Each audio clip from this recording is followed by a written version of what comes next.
Sick. All right, y'all. Well, we're back. Back with another one here. Hell this is yeah. Day Tripping, episode, I don't even know, I think 10? 9? Whatever. 9. I'm going to be like everybody else and just throw a random number. We're at episode 13 here with Jojo. Yep. Episode 2 in the new studio. I apologize, Mike. You are correct. It is episode 10. Episode 10. That's what I thought. Hell yeah. So I was right. It's all good. Yeah, episode 10 with Jojo. Jojo Griffin. Yes, sir. The Phelan killer. And if you don't know where Phelan's from, well, now you're going to know, because this is a killer from Phelan. Yeah. Jojo and I probably met 3 years ago. Yeah. Stepped into the gym again from Phelan, California. He goes, Yeah. I'm from Phelan. I was like, I know where Phelan's at. He's like, what? He's You know like where the only person that knew where that was. Yep. For sure. Used to drive through Phelan all the time, going to multiple different places out of Cali, but grew up in Cali, and then you came out here. Yeah, came out here, and I went to Tucson first for school, and then ended up moving down here. Yeah? Yeah. And you said you started MMA out in Tucson. You went to a gym that a buddy introduced you to, right? Yeah, I first went to a gym called Apex MMA, and I had my first 2 fights there. I went 2-0, and then I also had 2 boxing fights there, so 4 fights technically. But then after that, I kind of graduated school, and I didn't like Tucson very much, and I was like, I have free will, so I came down here. That's sweet. Yeah. Oh, yeah. All right, well, before you got out here, let the people know, what was it like growing up? I mean, I kind of know, not really, but what was it like growing up in Phelan, California? Fucking a lot of just playing in the mud and hanging out with my brother, dude. Yeah. That's pretty much it. What were you and that Izzy boy doing back in the day? Dude, just fucking anything we could do to get in a little bit of trouble. Yeah, my brother, though, like, he was 5 years older than me, so a lot of the time I was like his annoying little bro that just was like wanting to hang out with him and his homies. So I ended up eventually becoming best friends with my neighbor, Scotty and Steven. And their dad was a long haul trucker, so they were just kind of delinquents that fucking hated their mom. Yeah. I would just hang out with them all the time, dude. We would just go around smashing like headlights of trucks, just random out in the middle of the desert. Just running to house, doing dumb kid shit. That's crazy. Yeah, there's nothing to do. So not to get too much into it, but you've got some pretty sick family lore too. Yeah. Your mom is, I've met her once, and I knew of her before I met her. Yeah. Thought she was a G, met her, confirmed she was a G. Yeah. And then your dad is like an iconic superstar, but on the low key end. On the low key end, but high key if you know. Yeah, it's kind of like So explain kind of like that upbringing of kind of your dad having the life he had and the celebrity, I guess, level rock star kind of vibes. Yeah, one thing that was cool is like my dad would always just randomly be like playing acoustic guitar, singing. So it was always like pretty sick, like just kind of having your dad like being able to sing and make music and just like when your guys are all chilling. But I don't know, he's just a wild man. He would just fight fucking other dads on the football team, like just to fucking do it and like get kicked out of stuff just so he wouldn't have to be around, kind of. Just so he can go party? Yeah, pretty much. Like, he was just fucking wild, dude. My football team had a Halloween party one time, and my dad was just inebriated, dude. Just, like, so fucked up. Not even there? Not even there, dude. Yeah. And I was just a kid. Like, I think I was, like, 8. And he's just screaming in my face, 666, this song. And I'm just like, what is going on? Just playing heavy metal, driving us home. My mom's driving, just pissed as fuck. Oh, she's livid. She's steaming. Dude. Oh, my God. She's steaming. Yeah. Okay, so you have how many siblings do you have? You have Izzy, and then I think you have a couple other siblings, no? No, I have my older brother and my younger sister. Oh, that's and then I'm the middle child. That's right. And your mom and your sister have lore as well. Yeah, with a TV show. Yeah, so my sister was like partly on Dance Moms. Like she was like, my mom wasn't really on that show, but she works for Abby Lee Miller, so like my mom's kind of like part of that whole thing. Yo, shout out my babe. So that's for you, honey. Abby Lee? Yeah, she's obsessed with Dance Moms, dude, bro. Yeah, like it's like one of her 8 guilty pleasures that repeats for months on end until she gets tired of it. Abby's and then she'll go to something else. She is the most savage human I've ever seen in my entire life. Bro, yeah, you can check my Insta. She follows me every day. I know. She's like the coolest follower I have. Bro, here's the funny thing is, like, you watch, bro, she is clipped up everywhere on YouTube, bro. She is. Oh, yeah. There's so many people that have made a living off of clipping up that show and putting it on YouTube. It's not even funny. Yeah. Like it's their fans are diehard, bro. Like they have some diehard crazy fans. Like, dude, I remember watching the show like with my sister when it would air the episodes, and it would be like no one can fucking speak. Like, everyone shut the fuck up. Bro, she'd be telling 7-year-olds like, bro, you need to grow up. What the fuck is wrong with you? Dude, she like, was nuts. like I'm like, she's 7, dear God. She dropped a fucking ball in her dance. Like, oh my God. One she's thing like, about never Abby, gonna make it. Oh yeah, she'll never. I'm like, fucking oh be my anything. God, what a savage. Dude, some of those girls sued for like mental fucking problems. Like, and won. Like, and my sister hates those girls that did that. That's funny. My sister and mom are really tight with Abby. Yeah, that makes sense. And like, dude, like I've gone to dinners with her and stuff, and dude, she's always been super chill. Fucking nice. Like, well, you gotta imagine, bro. It's reality TV. She had to turn it up. Oh hell yeah, for bro. Sure. Yeah. Like, I was there when the producers would be like, they'd be filming, and they'd be like, "That was fucking ass. We need to refilm it." She needs to freak out more. Oh like, my God! And they just do shit to piss her off, like. One of my favorite. Yeah, of course. Oh, they provoke for sure. One of my favorite. There's a favorite cutscene that I have, bro. Some mom, during a performance, she's like on her phone, walks down to her and goes, "You always tell people to get off the phone." And she goes, she's in a wheelchair at this point. She had a cancer or something or whatever.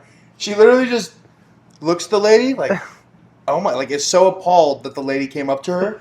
And just wheelchairs out of the auditorium and goes down to like a Baskin Robbins down the street. And the producer's like, "Where did you go?" She's like, "I just got assaulted. I just wanted some ice cream." I'm filing a police report. Yeah, I'm filing a police report. I'm like, what the? This bitch is crazy. Just wheeling around. And bro, the shot of seeing her rolling out of the arena, going to Baskin Robbins, like she's across the street. Go get her. Like go get her. There she is. There she is. Go get her.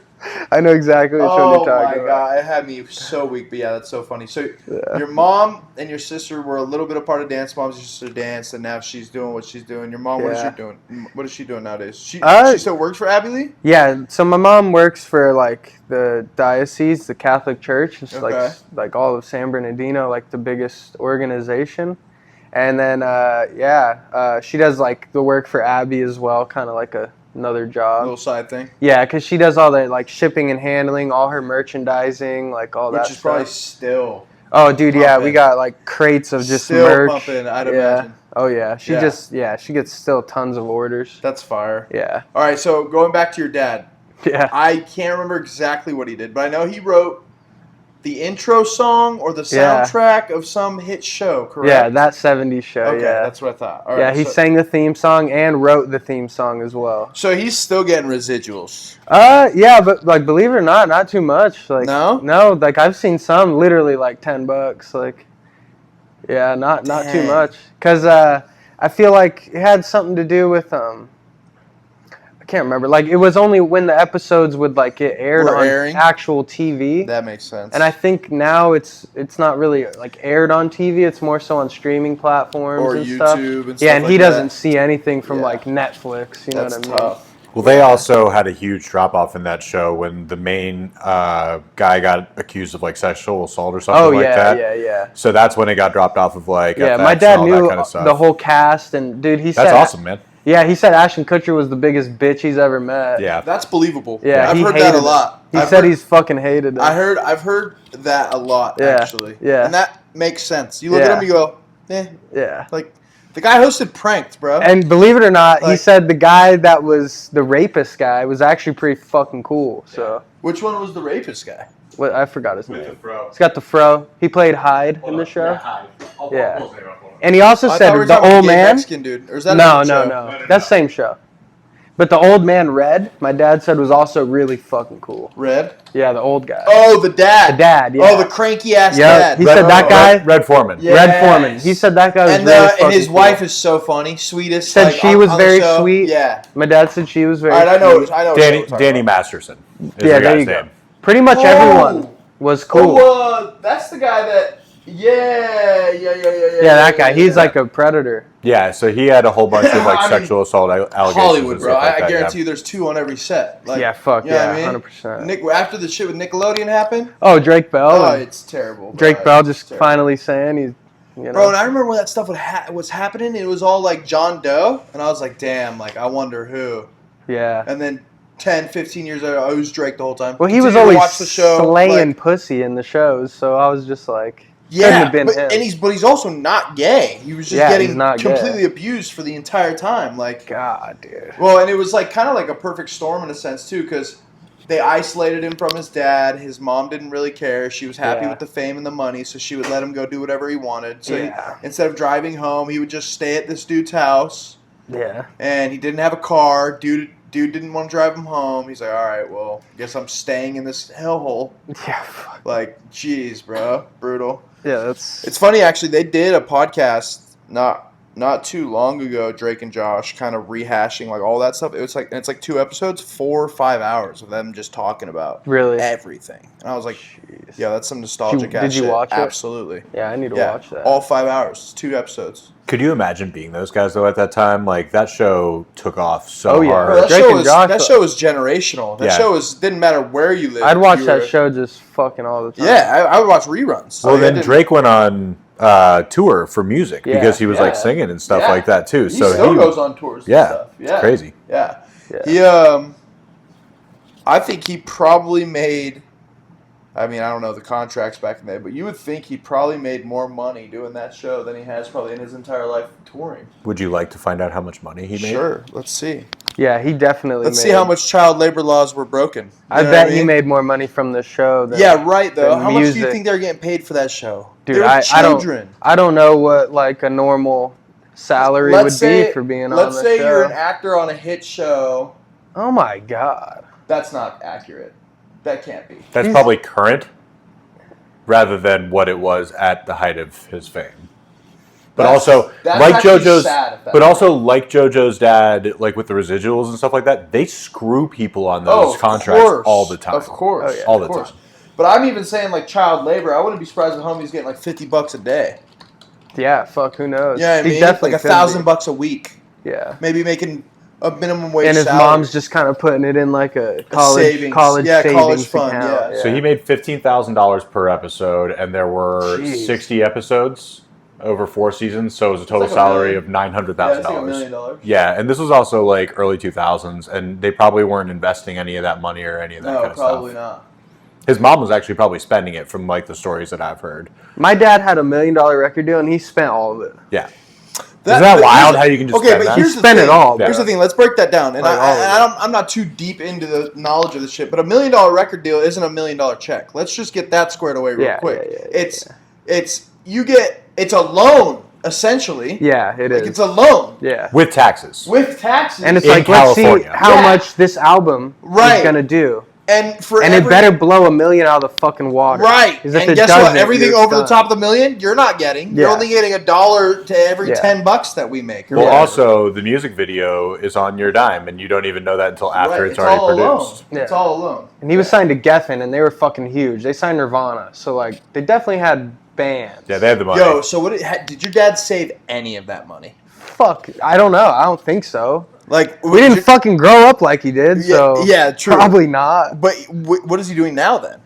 Now he works at a Fender guitar company. Okay, that makes sense. Yeah, he makes guitars, like literally builds them from hand, or if people bring them in and they need to be fixed, repaired. Yeah, he'll repair them, or if they're beyond repair, he'll like scrap them, and then like put them together in a different way. I wonder if they know who he is, type shit. You know yeah, he does shows for Fender. They do like for their employees. They let their employees play at like, I don't know, like work parties kind of. That's sick. Yeah, so he like plays at those all the time. Fire. Shit. Yeah, they're pretty sick. So your mom's back in California still? Oh yeah, they're still in Phelan. Your dad's still in Phelan? Yep, yeah.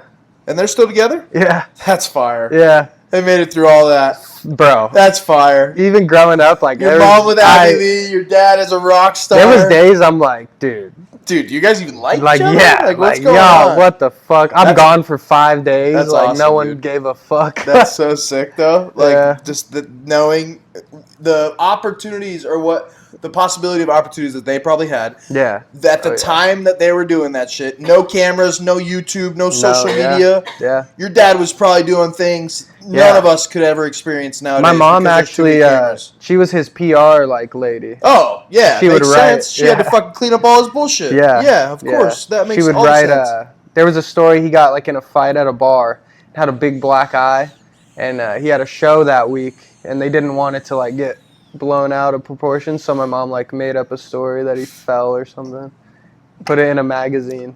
Oh yeah, get ahead of it before it gets out. Yeah, just lying about shit. That's so funny. Yeah.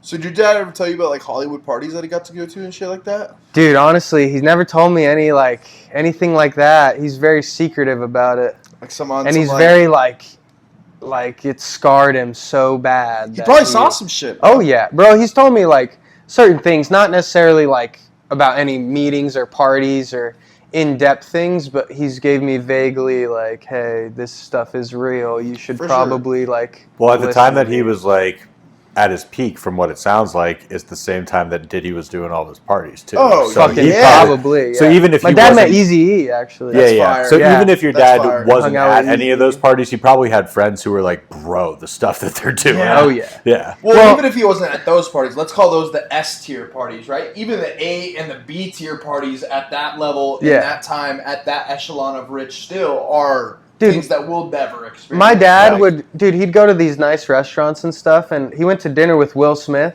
My dad was saying when I was like a little kid that we weren't allowed to watch Will Smith movies growing up, and I always thought it was because he was evil. I always thought it was because he was black, but it's because he's gay.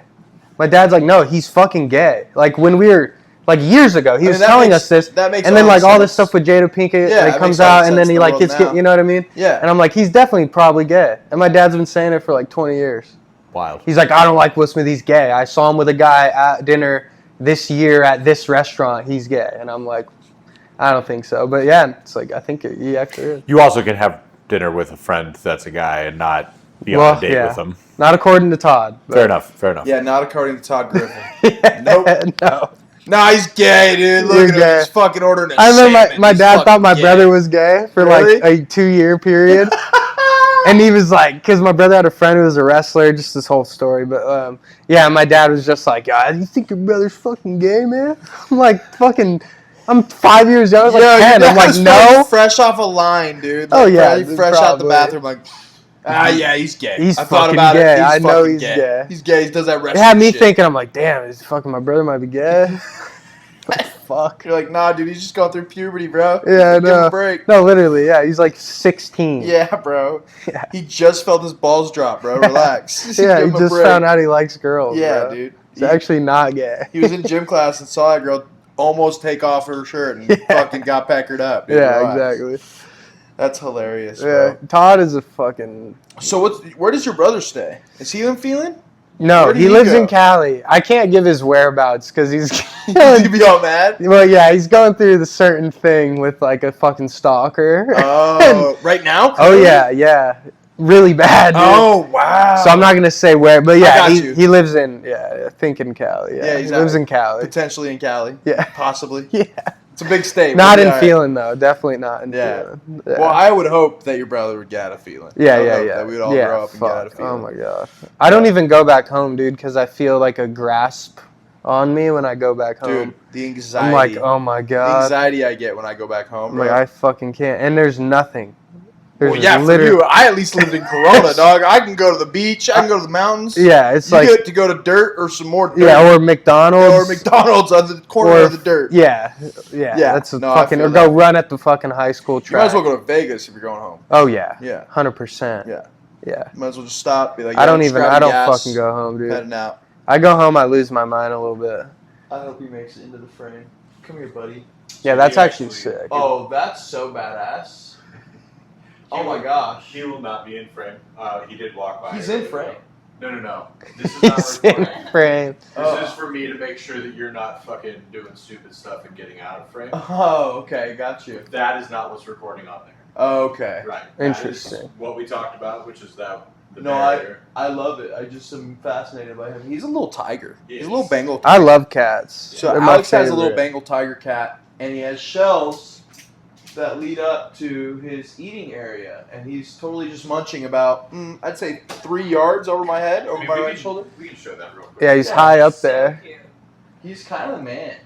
What's his name? That's Simba. Simba? Yeah. I had a cat named Simba, and he died. Yeah. But he was a orange cat. Yeah, so that's Simba. He's one of our friends. He's one of our studio pets. And yeah, he is. Yeah.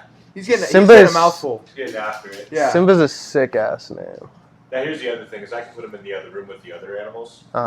Right now, like he was just napping up top, so I was gonna leave him, but we can totally get him out of here. No, he's chilling. Okay. I don't care. I think he's dope. I don't mind this at all. I have a cat who's like 400 pounds, so she'd probably break that. That's so funny. Glizzy, dude, she's so fat. You call her Glizzy? Yeah, her name's Glizzy. That's awesome. I've had her for like 6 years. Why is she so fat? So like when dude, when I was like very addicted to video games, I would just like get her to leave me alone by just fucking stacking her bowl. So, dude, she's just huge. Oh my god! Yeah, he immobilized her with food. Oh yeah, I would just be like, "Get away from me! I'm gonna go play Rainbow Six for fucking." It up for a little bit. Yeah, Fortnite. Yeah. So we went over your family. Yeah. Got that shit out of the way. Yeah. Your brother, he's iconic. He's so funny. Yeah. I swear, some of his theories are just to irritate people. Dude, believe it or not, I think he really believes them. But here's the thing, like, I understand what you're saying, but I think he believes more in the fact that it'll get attention at this point because he's cracked the code. Well, it's like, yeah, you know what I mean? Okay, the kid he's got 2 degrees. He's very fucking, dude, he's Yeah. always been smart. He's smart. Dude, he's like selling dope, making money. Yeah. Or like, he's that guy. He's always smart. He's always making money, trying to figure shit out. But yeah. And he's getting paid by Instagram at this point. No, he doesn't. So hold on. No. Hold on. His I content. don't know anything about Izzy. I got Just you. who? I don't know anything about Izzy. Oh, okay. And I'm assuming that there are going to be plenty of people watching that don't know anything about Izzy. So for context, your brother is? He is I would say... Oh, 100,000. Podcast He's like a content creator. Content creator. He's a content creator. Okay. But he's not, I wouldn't say comedian. He's not like a comedian. What's his But he's lane? not, he's also not a conspiracy guy. Is his lane conspiracy, though? I would say. It's like not necessarily conspiracies. It's more like uncovering the truth in the music industry. Okay. It wouldn't be like a conspiracy because a lot of it is backed by like because a lot of it's backed by like things that have happened. So maybe there's a story about something. Maybe there's a story about how something like happened, and it got a certain rap. But he'll dive deeper. We'll throw a little plug of his profile in the episode, and we'll just play a video just for context. Here we go. Yeah. That the reason the slime on the Nickelodeon television shows when we were growing up was green is so they could green screen it to being white. I don't know what to think anymore, especially when we had Dan Snyder and all of the craziness behind the scenes. Drake Bell, I mean, are we surprised by anything anymore? Apparently, Steve Harvey was in a relationship with P. Diddy for 25 years as well. This is coming out in the P. Diddy case. At what point do we just scrap everything and just start this thing over? I talk about these things on my show, Izzy's World. It's currently on YouTube, soon to be everywhere. So it is a podcast. He has his own pod, yeah. But dude, he's been on like Tinfoil Hat with Sam Tripoli like 5 or 6 times. He's done a bunch of other pods and stuff with other guys. His YouTube right now. But he's got 2.k followers. So he was talking about Diddy and all this shit like fucking a long ass time, like years ago. Well, people have been like openly talking. No, about but it like for, actual a like information, like actual things that have come out now, like baby oil and shit that are happening in the case and everything. Yeah. Like so, he has a lot of inside information and people that he talks to. Well, it's so funny because I listen to the Flagrant podcast, which is Andrew Schultz, and 50 Cent straight up came out and said, "Yeah, everybody that knew Diddy wasn't in the closet. He was chilling in the hallway. Yeah, that motherfucker was out there, like out there. Yeah." He said he wanted to take me shopping. Yeah. I said, did this motherfucker really just ask me to take me shopping? Yeah, I mean, a lot of shit like that, man. Yeah. Like he goes, I said no. He goes, you know what's funny? He said, Meek and him in the same shirt. There's a picture out there that had them at the same party wearing the same exact shirt, bro. Is that when Meek was saying get up or whatever? Yeah, I don't know, bro. I don't know, bro. Yeah, but I wouldn't call my brother conspiracy guy. More so like uncovering the truth. Because a lot of this shit it's not like, oh, there's fucking UFOs in the sky. He's talking about like, motherfuckers in Hollywood being pedos and crazy shit like that. Well, because conspiracy's like over diluted nowadays anyways. They think it's like the fucking, Well, bro, it's like, what a conspiracy is a plot with a group of people to either undermine or change a group of people's opinion for one reason or another. So for sure he's a conspiracy. Because you can get hit with a conspiracy charge. Right. So there's a lawly reasoning of a conspiracy. That's different. I think that's different. That is a little different. I think you're right. I think that's to conspire to commit a law. So you're gathering with a group to conspire to commit. Conspiracy is the act of plotting or conspiring. Yeah, see? So it's the same thing. Yeah. Same thing. And conspiracy theories are basically just saying that there's a bigger picture behind what we're being told. Well, it's not just random. There's actual it's direct manipulation. Yeah, it's the intended consequence of what they're trying to do. The fact that Will Smith's been gay for the last 20 years. Bro, my dad, I'm telling you, bro. I know, I believe you 100% because the whole Jada shit. The guy from Geffen Records, David Geffen, that signed my dad, is openly gay, very gay. Yeah. So my dad didn't like it. That's what ended up happening. He got in an argument with the guy because he was gay. Bro, gay shit happens. Back in the day, I guarantee back in the day, your dad was made out to be a racist. Probably. Because he was the white man that was like, well, I guess it wouldn't be racism. It'd more so probably they'd turn it to be racism because they don't want people to find out they're gay. It'd probably be sexist. No, because they don't want people to think that they're gay. It'd be homophobic. No, but he's saying that they would expose him as a racist. They would expose him as a racist because they don't want to be outed as gay. They want to be outed as gay. But I think David Geffen was always like gay. Yeah, I don't really know the music industry like that. Yeah, he's like a fucking just the head of like a record company. I'm not surprised. Yeah. There's a lot of that noise in the music industry, bro. Like P. Diddy and Bieber, come on, we're not gonna act like I always thought Bieber was pretty at Diddy's house. Pretty gay, I thought. For sure. Yeah. He wasn't initially. Till a black man made him baby, gay. Like Justin Bieber, baby. He wasn't gay. Yeah. Now Haley Bieber's got some stuff to take care of. He might sure. be a little gay. He might be, or he might not be. You never know. Yeah. Power of Jesus, baby. My dad ended up getting us in Phelan to get away from all the gay. That's pretty much. That's an extreme. Bro, that's why we're from Phelan. He left Hollywood and found the most random fucking place. Like a plot of dirt. And was like, they'll never find me out here. Yeah. Yeah. It'll be too hard of a life. Ain't no way. He thought they were gonna kill him, pretty much. Probably. Yeah. Might have been the drugs. Might have been that. Might have been both. Yeah. Might have been. Definitely. Might have been a lot of things. Might have been a lot of things. Yeah. My dad's the same though too. Like he was on no rock star shit, but he's just like. Think, dude. My dad was born 63. Yeah. You know what I mean? Seen some shit. 62 years old. Done some shit. He lived in the peak of like the fucking 90s and the 80s, like. In his peak. Yeah, at his 26. Peak was the peak of fucking the 80s and 90s. Sick. Yeah, so 63. So in 85, he was 22. Dude, that's retarded. Just doing whatever the fuck he wanted, bro. And he don't give a damn. He moved out of home when he was 15. So he already had 7 years under his belt of doing whatever the hell my dad got kicked out, was in a band, and fucking left. He was already on the road for 7 years. 15 years old. At 22. Because his guitar player was like 20.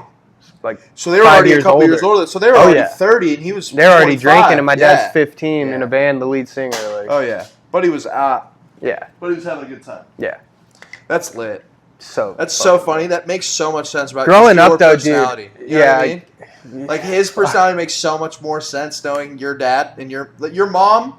But no, your dad, just meeting your dad, I was like, okay, I get it. It sucked though, dude, because like everyone in high school like knew that my dad would like beat us and shit.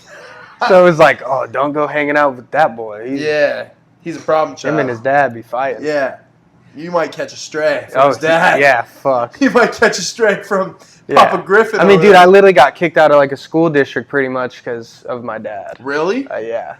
Because of what he did to you guys, or just because he was a no? Because my dad, crazy man. My dad was not. Dude, he went to a local high school in our hometown, and he fucking grabbed a coach and threw him in a pit and like tried to fucking beat his ass. Because of wrestling? Because of football.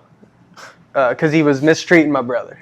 So my dad pulled up to the school and fucked him up. Your dad... You're not going to mistreat my gay son. He's like, that was good. You're not going to mistreat my fucking gay son. He's not gay. He's not gay. No, I'm just giving you shit. Yeah. No, actually, I would love to have a conversation with your brother, bro. He seems very, very vast. Your dad is the guy from the Instagram videos where the wrestling coach or the wrestling ref gets beat up by the dad at the stands. Dude. Yeah. Dude, and if it wasn't my dad, it was me or my brother, like, fuck you, like trying to fight. So this is why you fight. Probably, yeah. Well, he picked football and then went. I was fighting in football, dude. Yeah, I'd be fucking socking kids and stomping on What position ankles. were you in football? I played free safety. Oh, bro. Yeah. Just a missile. Yeah. Just I'm gonna come and 15 get deep, you, bro. Yeah. Just fucking. And wherever the ball's going, you're a heat-seeking missile. Oh, dude, I would get fucking. I got like personal fouls every other game. Yeah. I was that kid. For targeting unnecessary and shit. roughness. Yeah, fucking hell. And then like once I was a senior in high school, now there's like new helmet to helmet. It's how the fuck you want me to hit them? You know what I mean? I hated when that happened. Shit. Yeah, dude, it's like, helmet to helmet targeting. You gotta lead with your shoulder. You got targeting. It's like about? the guy's jumping in the air trying to catch a ball. I'm perfect to lay him out. Yeah, and guess what? My make job this is shit to not cool. let him catch that ball. Yeah. Well, also when you get into being a senior in high school, you have to hit somebody my size on like every 4 or 5 play basis. And Yeah, like, pretty fucking. and if you're not if you're hitting them with their shoulder, like, and then we're talking like D2 ball in Cali. Yeah. Like not fucking. Yeah, shit. no, You're playing real talent in Southern. And I drove like you play 30. any high school sport in Southern California, there's talent. Oh, Period. yeah. Doesn't matter what D level, fucking whatever it no. is. There's talent out there for sure. I remember we played Mission Viejo, bro. The kids. My God. The richest white area, but they're the best fucking players I ever. played Mission Viejo my freshman year. Dude. We lost 62-0. Yeah. I got sacked like 14 times that game. Dude, yeah, the second play of the game, our starting quarterback tore his ACL. Yeah. We had a freshman go in at quarterback, Yeah. and I was like, we're cooked. Yeah, we're cooked. We fucking got, I think we lost like 40-30, but still, like, bro, we were we didn't cooked. put up a single point. Yeah. Because, well, my offensive line was the size of you, first of all. Yeah. But then you had the Mission Viejo. I saw the defense. I lined up, single back, bro. First play of the game. I lined up. I looked left, saw their defensive end. Yeah. Look right, saw the other defensive end, and I go, we lost. it's going to be a long day, brother. Yeah, we fucking lost. It's going to be a long... Bro, that guy, they were hitting me before I even turned around to hand off the ball to my running back. They're just getting through the line. Yeah. Like, my guys couldn't even chop block. And I was like, hey, yo, can we get some resistance, bro? Yeah. I'll go shotgun. I'll go 6 yards back and get rid of the ball like we're playing hot potato. Yeah. You got to give me a second. And they're like, well, what do you want us to do? And I'm like, I mean, I get it. I see the behemoths that I'm getting killed by, so I understand. Once I got to JUCO, though, I played at the best school in the country. So it was fucking easy. You played at RCC? Yeah. Oh, yeah. Riverside City, bro. Yeah, of course. It was fucking easy. That's so funny. Did you go to the Norco campus for classes? No, I didn't go to the Norco campus. You went to the Riverside campus? I lived at the UCR apartments. That's hilarious. Yeah. My brother's a UCR alumni. Oh, shit. Another fun fact. You went to UCR? No, she almost did. Oh, okay. UC Santa Barbara. Oh, okay. Way better decision. Yes. Oh, my God. Yeah, way. Oh, my God. Way fucking. Riverside's so ghetto. It was- especially right where It's the so hot. and right where the university's at. Oh, it's brutal. Bro. University Ave is not fun. Yeah. But I lived on it. Going back to you, so you played at the UCR Riverside City. at the City College. Yeah. So RCC. Yeah. While I was still in high school, because of my high school, it was an all academic high school.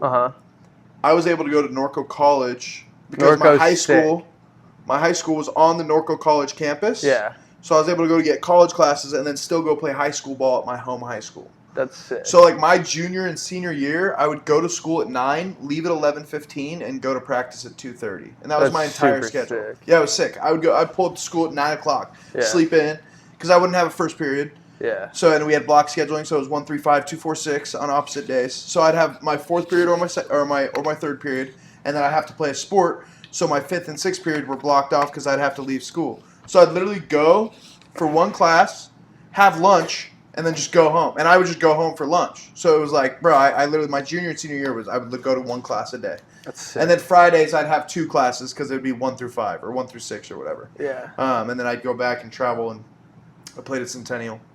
Fuck yeah. Yeah. And backed up, oh man, Robert Weber, who played at You played at Centennial. Yeah. That's pretty sick. They're good as fuck at football, right? Yeah.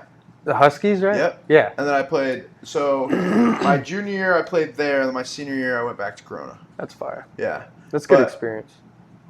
But it was like, there was no reason for me to be at Centennial because I wasn't going to start.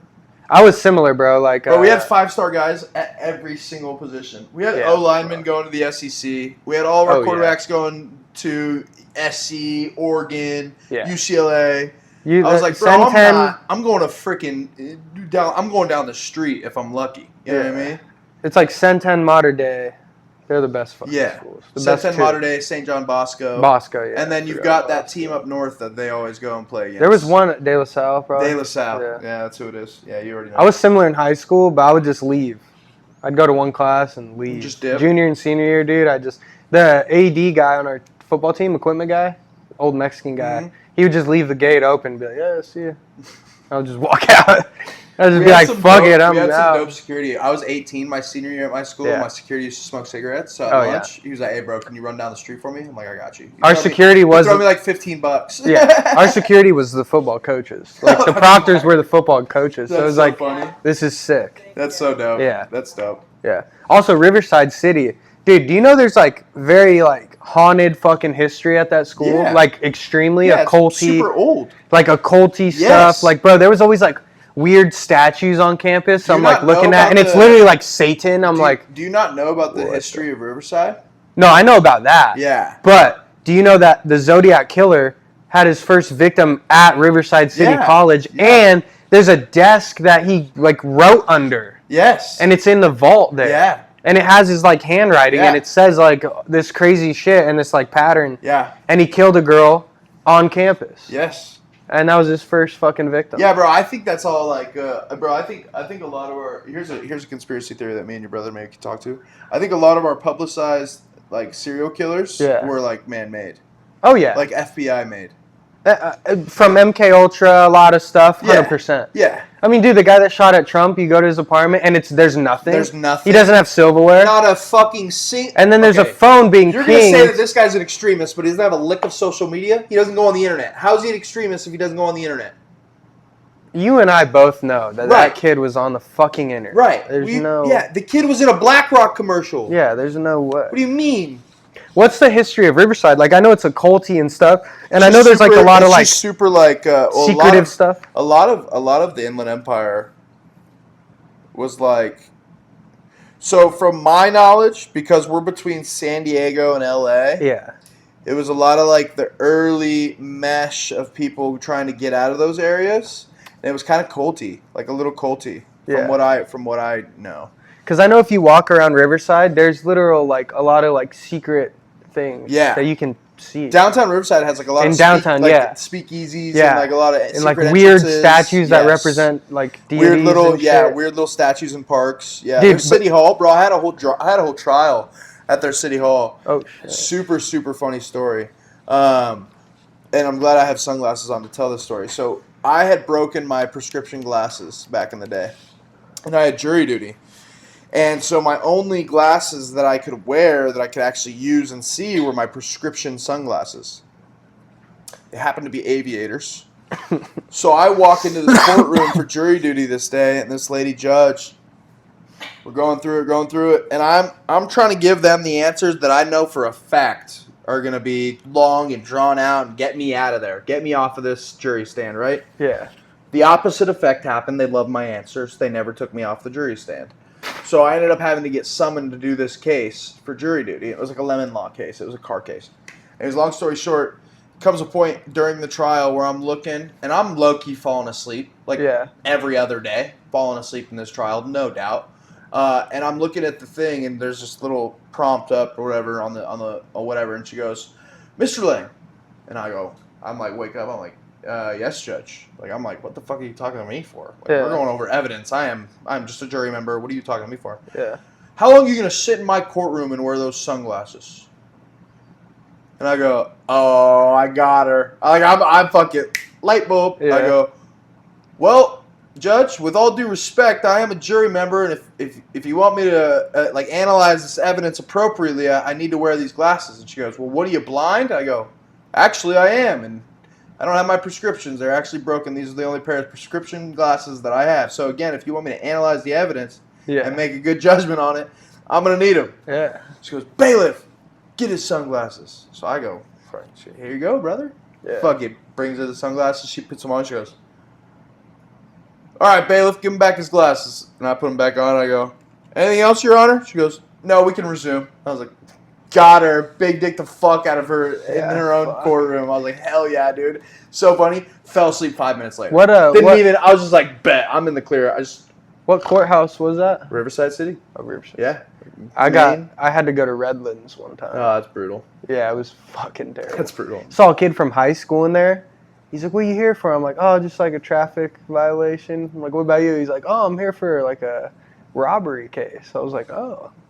Yo. I was like, that's sick. Hey, good for you, brother. I was like, hell you know yeah. What I mean? Yeah. Holy cow. I was like, hell yeah. At least I'm not him. All right, it's time. Are you ready? It's time to Yeah. talk about the MMA shit. Yeah. MMA. So we're what, 4-0? No, 4-1 now. 4-1. Yeah, 4-1. 4-1 as Yeah. amateur. Yes, sir. We have a belt. Yes.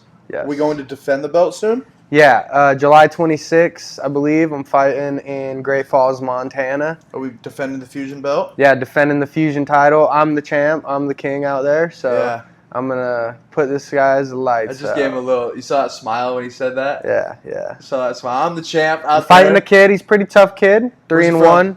I think he's from Colorado. He's 3-1 in MMA. Yeah, that's all I really know. About him? I know he's pretty tall. I know stylistically, I think it favors me. But yeah.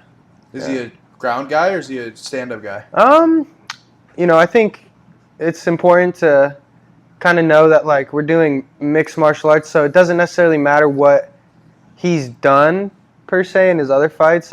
In my opinion, how I kind of look at the game. But if I had to guess, it looks like he's gonna try to wrestle. He's gonna try to grapple. He's at a jiu-jitsu gym. But, at this point where I'm at, I feel very confident in my jiu-jitsu, in my striking, in my wrestling, in all aspects of the game, and that's kind of how I like to fight. I like to mix it up. So yeah, I feel that. Wherever it goes. You're kind of down to go wherever it goes, essentially. Dude, yeah, I mean, it's a fight at the end of the day, So yeah. Wherever it goes, random shit happens, I know. So it's like how many we're more gonna crack Emmys, on. How many more Emmys do you think you're gonna take? Fuck, I don't really know. I mean, one or two. Whatever the boys. My best guess is one or two. Yeah. One, if I go out there and I starch this kid easy. I mean, I already fought arguably the #1 featherweight my last fight. Kid from Germany and the Ukraine, trains with Merab and stuff. So I fought like the hardest kid. Oh yeah, I remember that. Yeah, I fought the hardest kid they could get. So it's kind of like I'm gonna do this. Was fight. that out here? Yeah, that was out here in Phoenix. Yeah. Well, you gave him hell for. Yeah, I was giving. You were scrapping. Yeah, we were scrapping a little bit. I think he just got you with a body shot. No. No, I got cracked over the head. Oh, over the head. Kind of got wobbled, and then we just started exchanging, and I just kind of lost the exchange. Still on my feet and everything, but definitely a good stoppage. Was he a more striker or is he more? No, he was a more of a wrestler, grappler. Oh, really? Yeah, very good fucking. So grappler. he's probably going pro then soon. Yeah, I think he's 8-1 now. As an amateur. Yeah, he'll go 8-1. pro soon, so for sure. He's fucking a good fighter. And I'm happy. He fights out of fucking Ukraine and Kazakhstan or something like that. Yeah, so he's like Ukrainian from Germany, #1 kid in Germany, and then he lives with like Merab or something, trains with him. Oh, he's living in Vegas and he lives in trains at gotcha. one of those Makes gyms. Sense. Well, that's all right. That's a good experience to know you can go with the best of them. Fuck, bro. I was so happy that like I got to fight a person from another country. Cause I'm a nerd. Like I like video games a lot and stuff. So like that's like some Mortal Kombat. Yeah, like, for sure. Fighting enemies Burn the boats type shit of another land type bro. shit. I like that idea. That's fire. And like I don't know. I think people get a little too caught up in like being undefeated. I think it's important to fight and to maybe lose like once or twice. Well, I think it's super important to lose as much as you can as an amateur. Like I'm be honest, I've never lost at any. Like I've never really lost in football and baseball. I've always won championships, kind of. So like, me having to go through a loss is like, I'm growing a lot from it. Yeah. Internally and in the game as well. Yeah, that's. So good. I think it was very important. And I look at like some of my favorite fighters. He's like even Shug. Shug lost twice as an amateur. He's like 8-2 as an amateur. It's like, bro, it's gonna happen. Lost as a pro. When you're fighting good guys, you're gonna probably every lose dog a couple, has its day, bro. Every dog has its day. It's But I think if we want to get into it a little bit, like me, I was so obsessed with like not losing. Like I wasn't scared to fight anyone. Like I'll fight anyone. Right. I don't care. I'll fight. But like I was scared to lose and have not have an O. Yeah. And I don't know, like I believe in God and stuff. So like I ask God sometimes like, hey, like maybe help with my anxieties before a fight or, like in the build up, right? And I think my anxieties all stemmed from like being undefeated. I wanted to be undefeated so bad.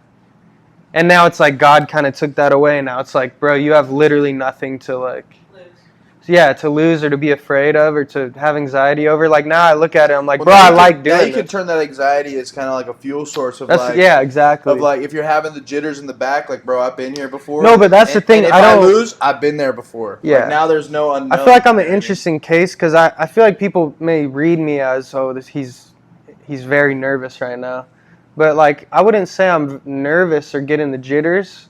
I kind of don't feel anything.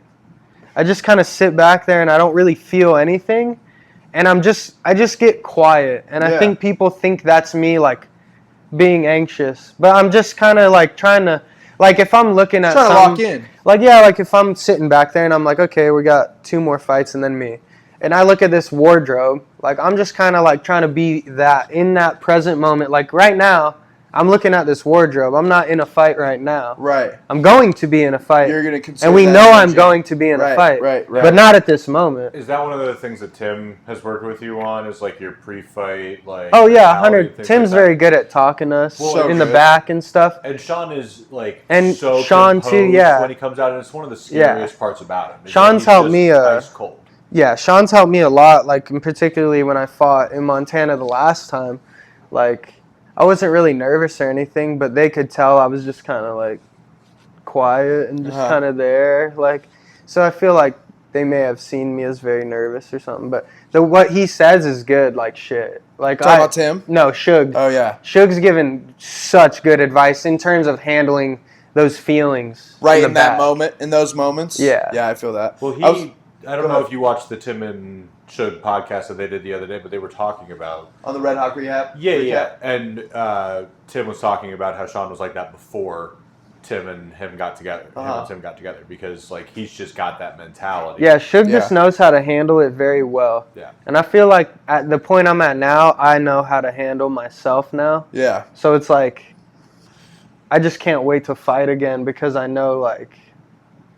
You know what I mean? Yeah. I'm kind of like, oh, I know. Well, you have the peace now. Yeah, exactly. I totally understand that for sure. Yeah. My first time competing, I remember, I don't really like, kind of saying like, you don't really get nervous. Like, it's not nervous. It's more like, bro, I get almost excited. I get amped up. But it's like a little too much excitement in that moment. So I have to kind of like, because I want to like go fight, bro. But I know like if I want to go fight, I'm gonna turn it into like a brawl. And I'm gonna fight. And you don't want it to be a brawl. Yeah, and it's like I'm trying to work on like not doing that. I remember I was super amped up before my first jiu-jitsu tournament. Tim was coaching that one.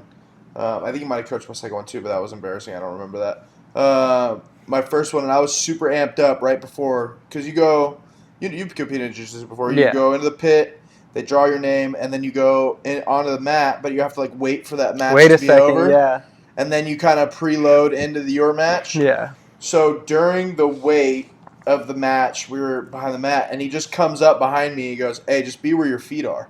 And I'm like, "Whoo, thank you." Like, yeah. And it was so like just calm and like just like not even like and not that I was nervous. He just saw me maybe bouncing a little bit, maybe shaking out my gi, like kind of just doing like amps up. He's like, "Hey, bro, just be where your feet are." See, and I'm sure like. I'm sure from Tim's perspective of watching me, I do some weird shit too. I'm probably sitting there just fucking. But I'm sure that's everybody though, because everybody has their different. I'm sure you and Tommy Gunn are two completely different people. Oh, bro, Tommy in the back is so funny. Yeah. He's just laid up on the couch, like just big eating chillin'. Skittles, and I'm just like, this kid doesn't give a fuck. Yeah, no, he has no worry at all. I love it though. I love being around him because like I can kind of learn from him as well. You know, I like.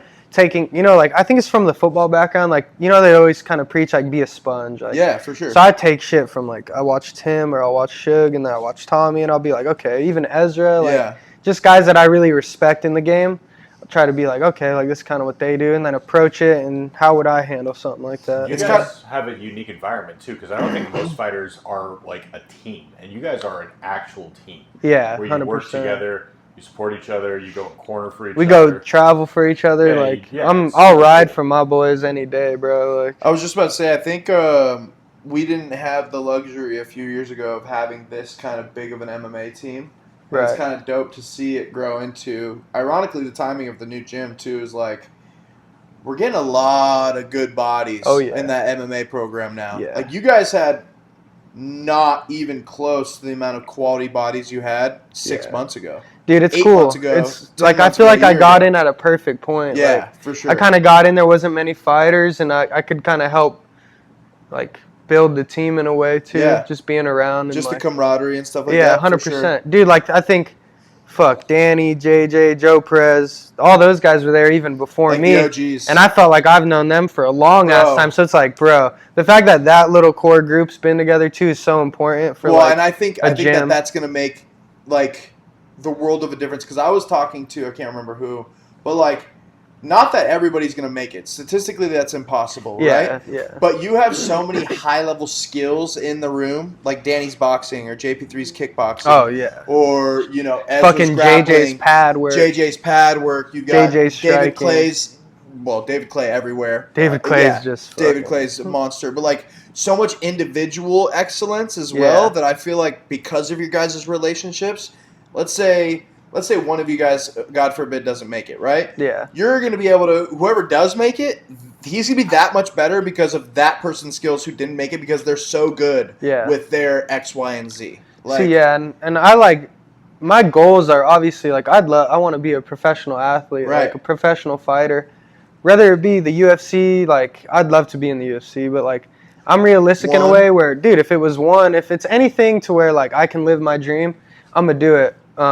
And I think it's sick that, like, we have a lot of guys around who are committed in the same kind of way. For like, sure. You know what I mean? A lot of us just, like... I can totally see half of you guys going to Thailand and fighting on a Bro, yeah, it'd be sick as fuck. Like, you know what I mean? Like, travel to Japan, go make a bag real quick, come back. Go make a quick 25 and then come back home. Obviously, like, my goal is UFC. I want to be the champ, but, like, you know. Well, we have good connections to get there. That's for 100%, sure. yeah. Speaking of, Tommy's fucking confirmed for Tuesday night, right? Yeah, Contender Series. Contender Series. I believe it'd be probably in the later episodes. Yeah, he told me he's trying to shoot for, I think it was the later weeks, like not anywhere 1 through 4. Like, definitely the later half. We don't have a name for him or anything like that yet, but Tommy's definitely going to be on it. So that's exciting. Yeah, like he's already getting ready. And then we're coming for Bashy's head. Yeah, fuck. No, I think Tommy doesn't even want to call out Bash. He's got another call out in mind. It's gonna be pretty sick. Yeah. Yeah, if he calls out this other guy, it'll be a lot sicker. Well, just tell me. We'll bleep it out.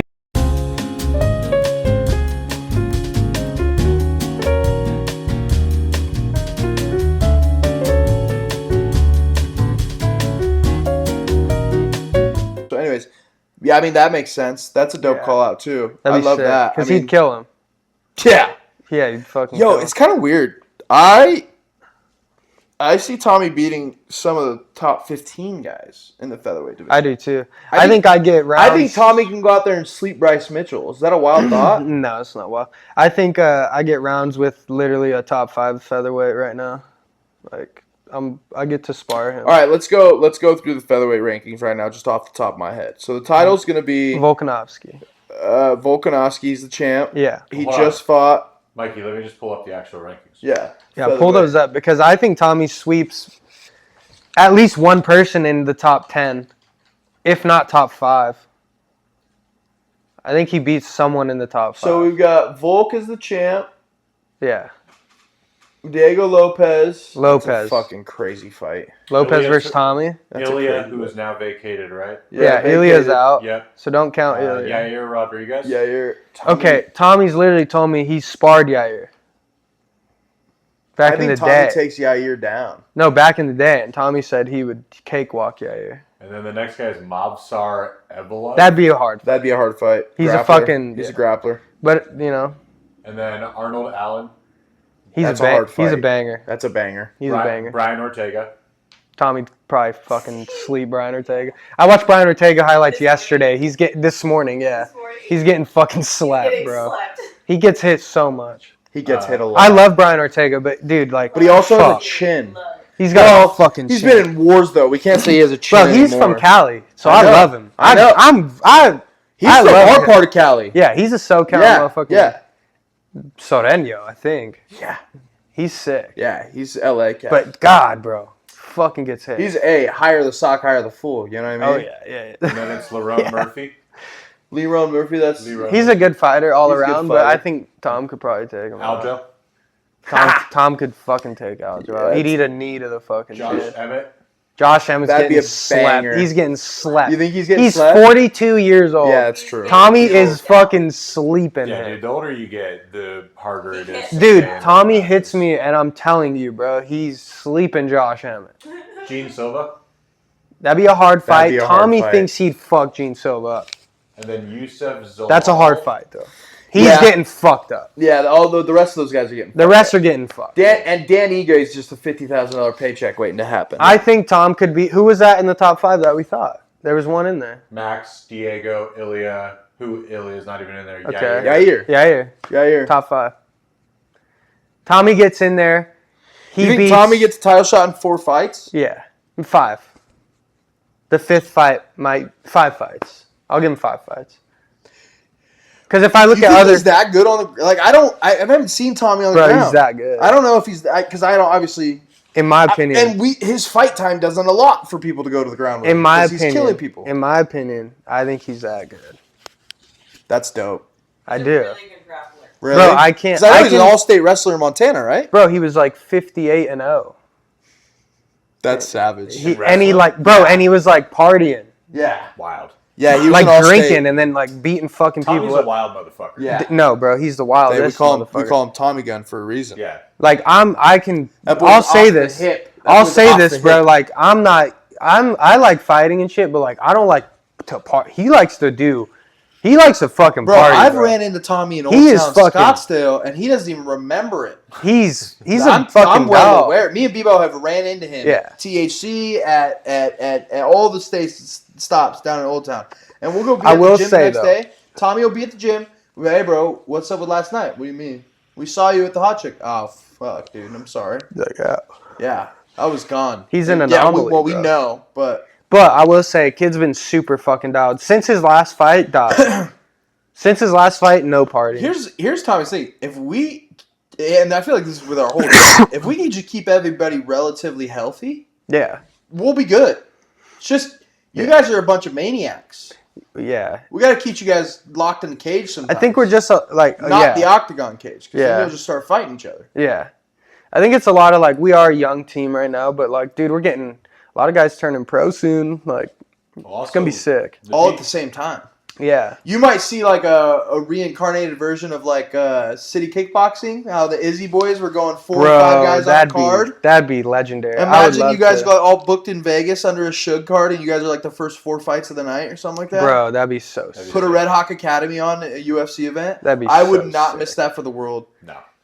Dude, it's gonna happen. I have 120 No, hours but of like- PTO saved up. No, but like, bro, for- listen, like, it's gonna happen. Yeah, I think it's very possible. Like, no, it's going to I don't happen. think it's out of the realm of possibility to say that Tommy and Ezra can easily fight on the same card within Look, the next year. Tom, Ez, they're gonna be first. Yeah. And then it's gonna be, Everybody else. yeah. There's gonna be at least 3 more, 4 It's of going to us. be a steady stream of Red Hawk guys coming. Probably into for the next UFC. 5 to 10 years. Yeah, I was going to say 10. Jonathan's 18. Is he gonna stay here? He's 5-0. He moved out here. His parents left today. He is here. Just His got a new parents apartment. left? Yeah, back to Europe. Yes, Oh, so he's here. he's staying. He got an apartment, a lease for at least a year. This is the school, Mikey. This is the place to come and become the fighter. No, like, bro, I don't think y'all, understand. like, bro, I've trained at another gym, and, like, this gym is sick. Well, dude, just think about the experience. I've always said this shit was I've trained at special. actually 2 other gyms. I've always said this shit was special. I've I trained just at, didn't know it was Did like... Tuesday not fucking bring that, like, all the way home for you? Well, I mean, yeah, but like... I mean... Did you train with Mighty Mouse on Wednesday? No. I don't know. Bro. I saw him there, but I didn't I'm just train. like... I'm just a hobbyist, though. I'm not there, like... I'm not there... No, but like Mikey, like I trained at a gym that was like not a very big gym, very like old school style. I loved it. It was a good gym. Yeah. And then I trained at like another gym that was very good, Yeah. well renowned. We know that, Jim. And like this gym even blows that one and the first one like way. Like what do everything. you think that is, though? Because that Dude, it comes down. all bags are the same, mats are the same, fucking equipment Yeah, is that's the same. true. I never even thought of that. Is it the people? But Yeah, like Dude, what the it's- fuck? You're all training on concrete It's- with mats. So what's the difference? so I can say like at the other places I've trained, I felt very out of place. Like other people may fit in very well at those places, but for the type of person I am and like how I interact and I didn't fit in at either of those places. I didn't really like the it's the people, the community. I have a very biased view of our gym, and it's the only gym I've ever been a part of. So I'm like, yo, I feel like this should be every gym. This is every gym. No, bro. Like we just fuck with each other. Bro, genuinely. Some gyms make it feel like work. No, some gyms make it. Like Miley said that. Like, yeah. Them like coming from another gym too. She says it's just different. A lot of people say that. It's just different, bro. I hear it all the time, and it comes down. Let's talk about Bloodsport. When Bloodsport was on the pod, he was talking about... come out here like 4 times. Well, Bloodsport does gym tours, bro. Yeah. And he's even said... And he said the best gym. The best, yeah. We're rated the best gym on his channel. Bro, it comes down to the leadership. Tim has done an awesome job at interacting with people and guiding people and being a coach for people. Dude, my first coach didn't even come to some of our fights. And they were amateur fights down the street from our gym and where he lived. Tim has a UFC bantamweight, one of the hardest divisions, a champion, a guy who's won the title and the biggest thing ever. On Saturday, and he's still showing up to fucking local MMA show. Bro, showing up to Joe Perez's fight, my fights, going to Montana, fighting with me, going to fucking, you know what I mean? I feel like Tim. It's the leadership. In a weird way, though, Tim doesn't really have another choice because it's like Drakkar and Courtney can't make all those trips, you know. Well, and God bless their soul, they're raising a family and everything. Yeah, Tim's in a very peculiar situation. That to be a coach, and it's not like him and Mariah have a baby or anything like that. Well, I think Tim also was smart enough to know, like, hey, if I want to live this life, I can't have a kid right now. Yeah, and I think eventually they will have one. They will, but like, that's their business. But like, he's, you know what I mean? I think he was smart enough to know. Like another 4 or 5 years, like probably. Tim was smart enough to know, like, hey, like if I want to be this coach, I got to travel a lot. But guess Tim's a smart guy, and he doesn't even travel that much. Like, think about it. Yeah. Like, he doesn't even travel that much. I would say until you guys start getting on your runs. Yeah. Like, you know what I mean? But bro, he's gonna have us, dude. He's gonna have me, Danny, JJ, everyone, JP3, fucking.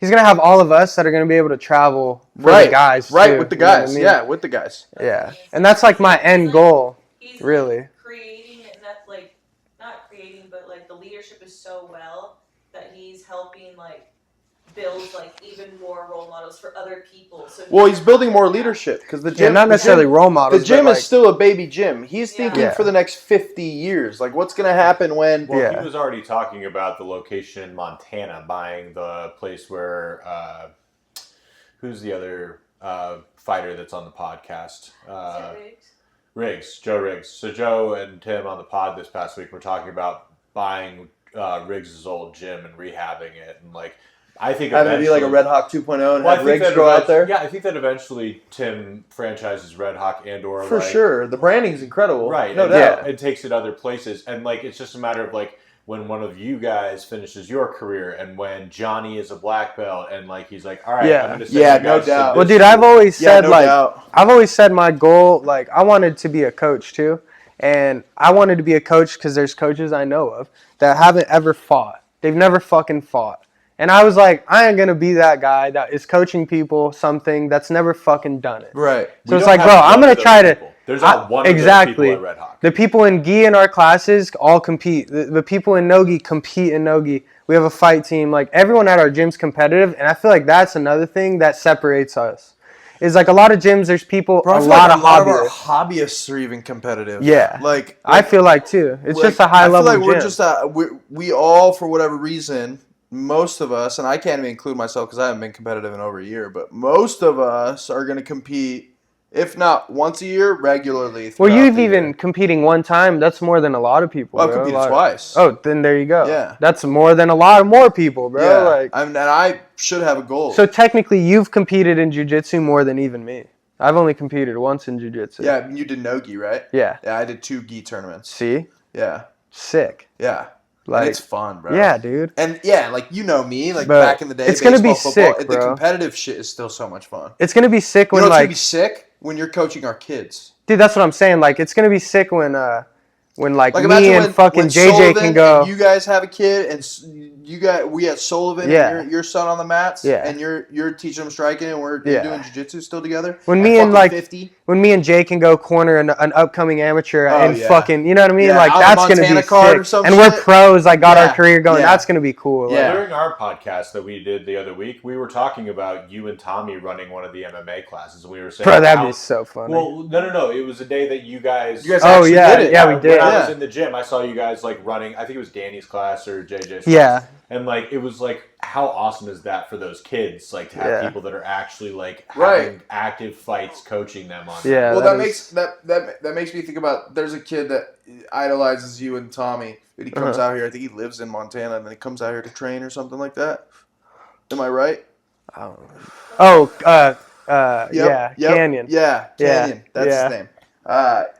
I could imagine like those kids watching you guys and then coming to train and being like, "Oh, they're coaching our class." Like, what the fuck? Yeah, that's fucking crazy. You know what I mean? Like it's the same feeling. The same feeling that we got when we came out of the gym and we were like, Sean's there. Yeah. There he is. Like, oh my god. I do say, dude, like Sean literally, like watching a Sean fight got me like kind of like I could do that shit. Yeah. I was like, I could do that. Well, not only that, it's like a different feeling when he fights too, and you're part of the gym. He's sick as fuck, bro. So fucking. It's terrifying. Yeah. It's terrifying. He's I don't like sick. it. While we're talking about Sean, can we talk about these dumb fucking injuries that Marab keeps getting? Yeah, I saw you like broke his toe. Yeah, he broke his toe. Marab broke his toe. Didn't I text you? He split it. Yeah, he split his eye. That was a couple weeks ago. That's not too bad. But like the toe thing, that definitely is gonna affect him. I mean, 2 weeks out. Good. But yeah, it's fantastic. Might affect him a little bit. I mean, he's still a machine. He bounces around like that a lot. Who knows? I mean, yeah, he's a machine. Realistically, bro, he's gonna be fine. Yeah, it's a broken toe. How stupid are you to be like getting cut up and breaking your foot? That's kind of how he trains, though. Yeah, but I mean, honestly, it's just like you got to think he's 3 weeks out. Like it's a hard fight. He's probably getting his last hard rounds of camp in now, and he's probably not going to spar the next 2 weeks, probably. Fair. So it was probably his hardest sparring of all camp. They're fighting in New Jersey. Yeah. How fucking? Why is Dana taking our boy to the East Coast? I don't know. Taxes, boy. I'm sure there's a reason. Wait, what's the Massachusetts? Those aren't good taxes. I don't know, for events?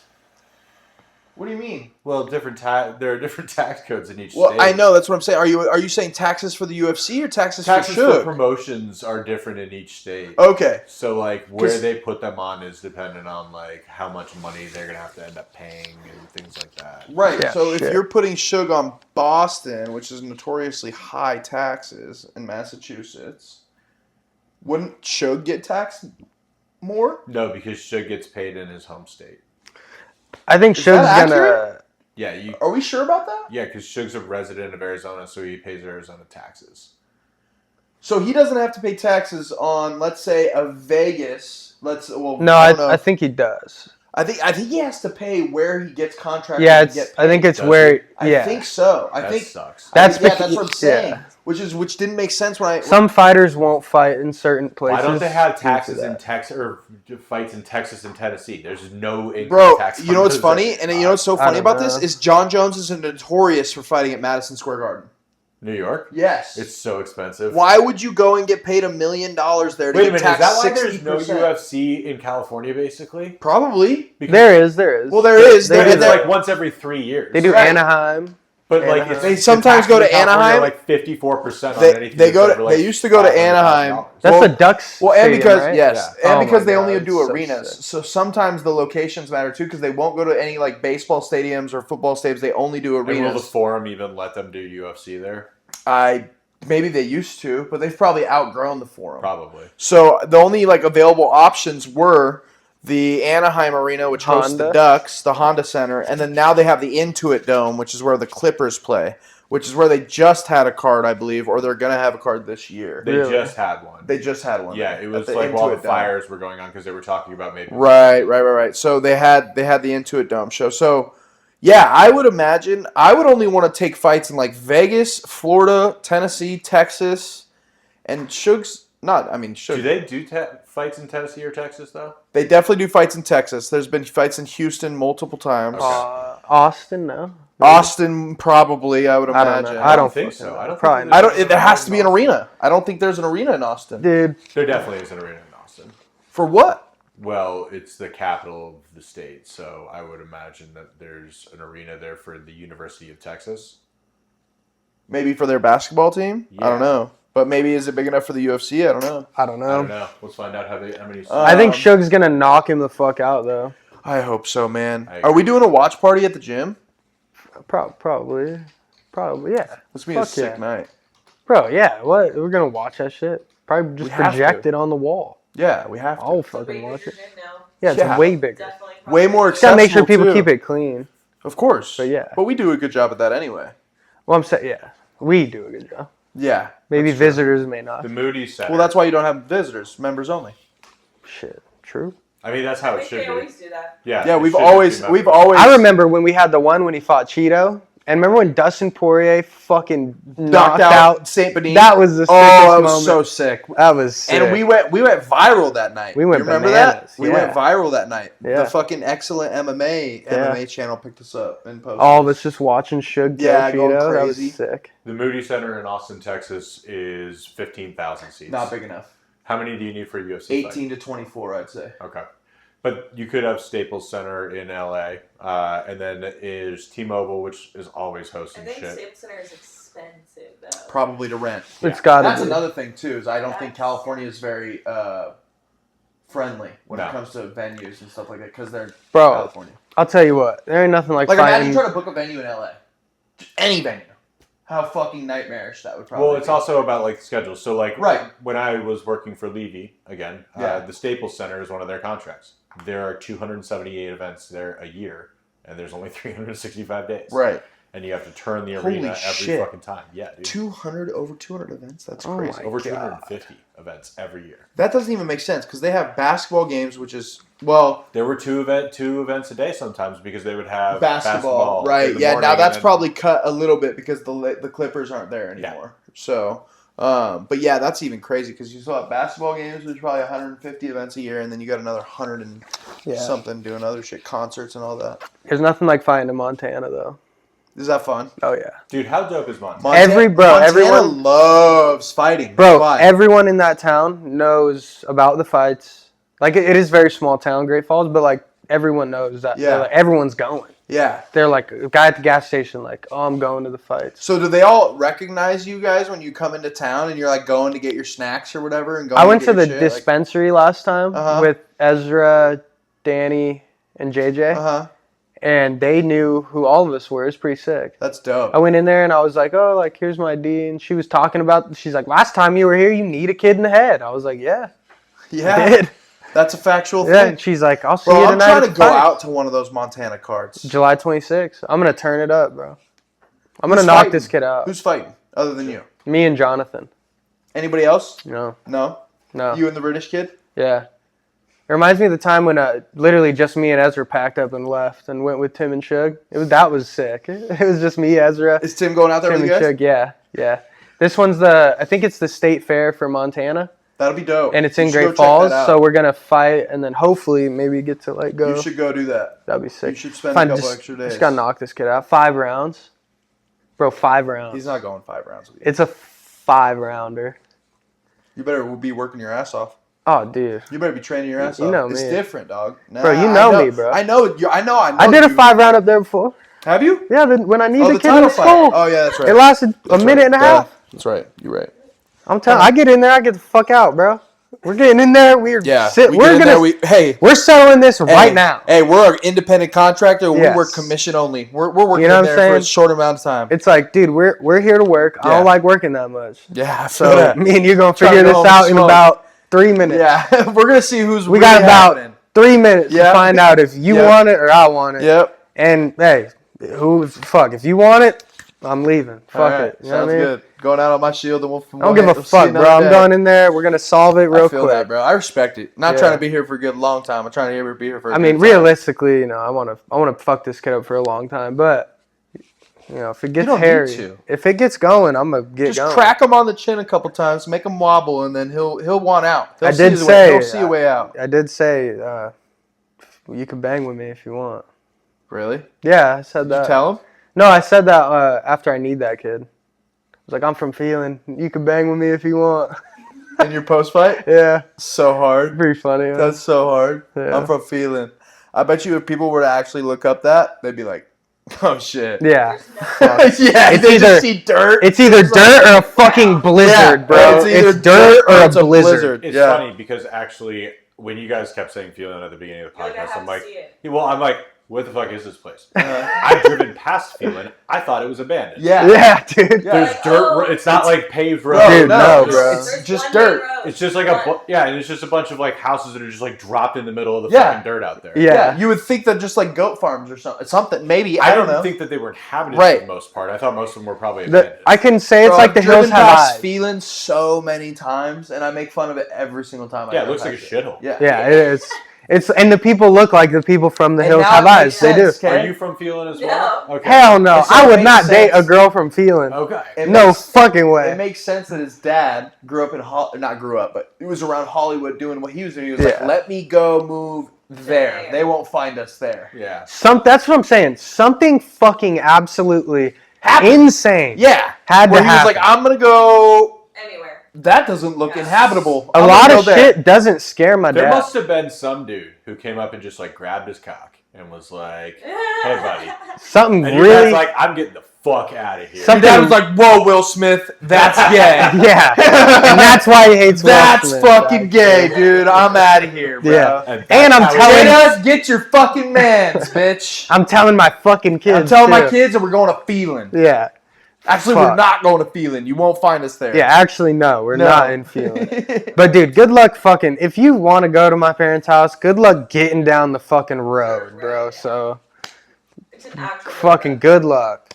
That's so fire. Bro, it snowstorms so bad that our roads turn into rivers. Yeah. And we're stuck. Because there's no filtrate. You don't have, like, sewers. Like, there's no fucking... It's so fucking nowhere for the water to go except chill. Drainage. Yeah. You know what I meant. Yeah, and we pave our own roads. Fire. The town people. Yep. We go to church. Gang shit. And we worship the Lord. Yep. And that's fucking it. And we raised Jojo Griffin, baby. Jojo and Izzy Griffin. Yeah, dude, shit. You guys are the hillbillies of California. Literally. Yeah, bro. Yeah. No, but like actually. But like, Actually. Well, it's Southern California. Bro, we grew up. Northern California has a bunch of hillbillies. Dude, you get north of Humboldt, like they're hillbillies too. But like Southern California, for sure. You guys are bro, if you drive into Phelan, the first thing you see is a Confederate flag flying next to the water tower that says Phelan. Yeah. So it's like Actual hillbillies.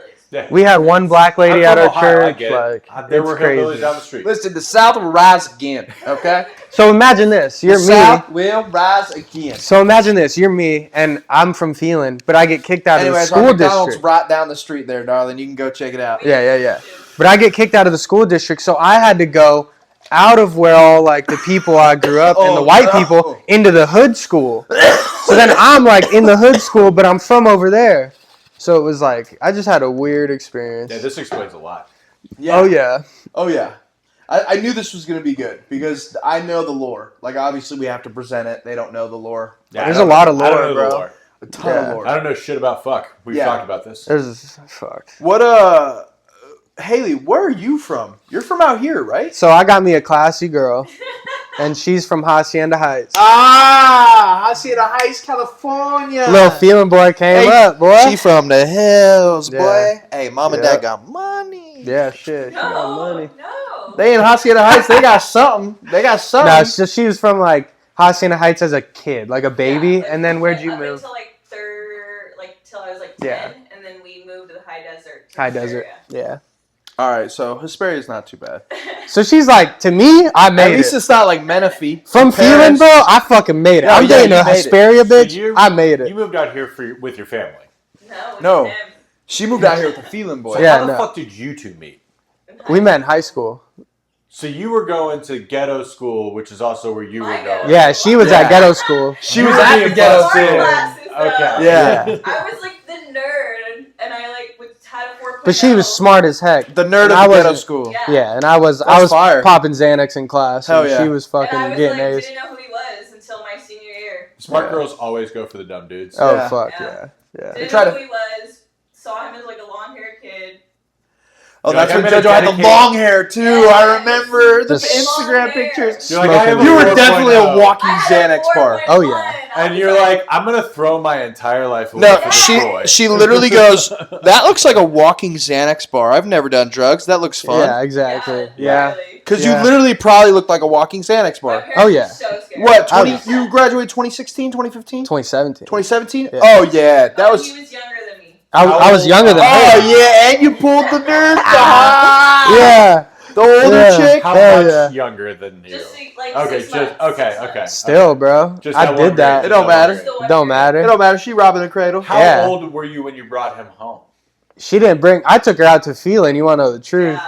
I took her to the boonies. He said, bro. listen, before I meet your parents, you don't come meet I'm my not parents. I took her to the fucking I'm not worried boonies. about her meeting your parents. I'm worried about you. She was terrified when we were driving through Phelan the first time. She's like, "Where the fuck are we going?" And I was like, "I You're gonna get promise." axe murdered, yeah. I was like, "I'm not gonna kill you. I And he says swear." that, and I'm like, what the fuck?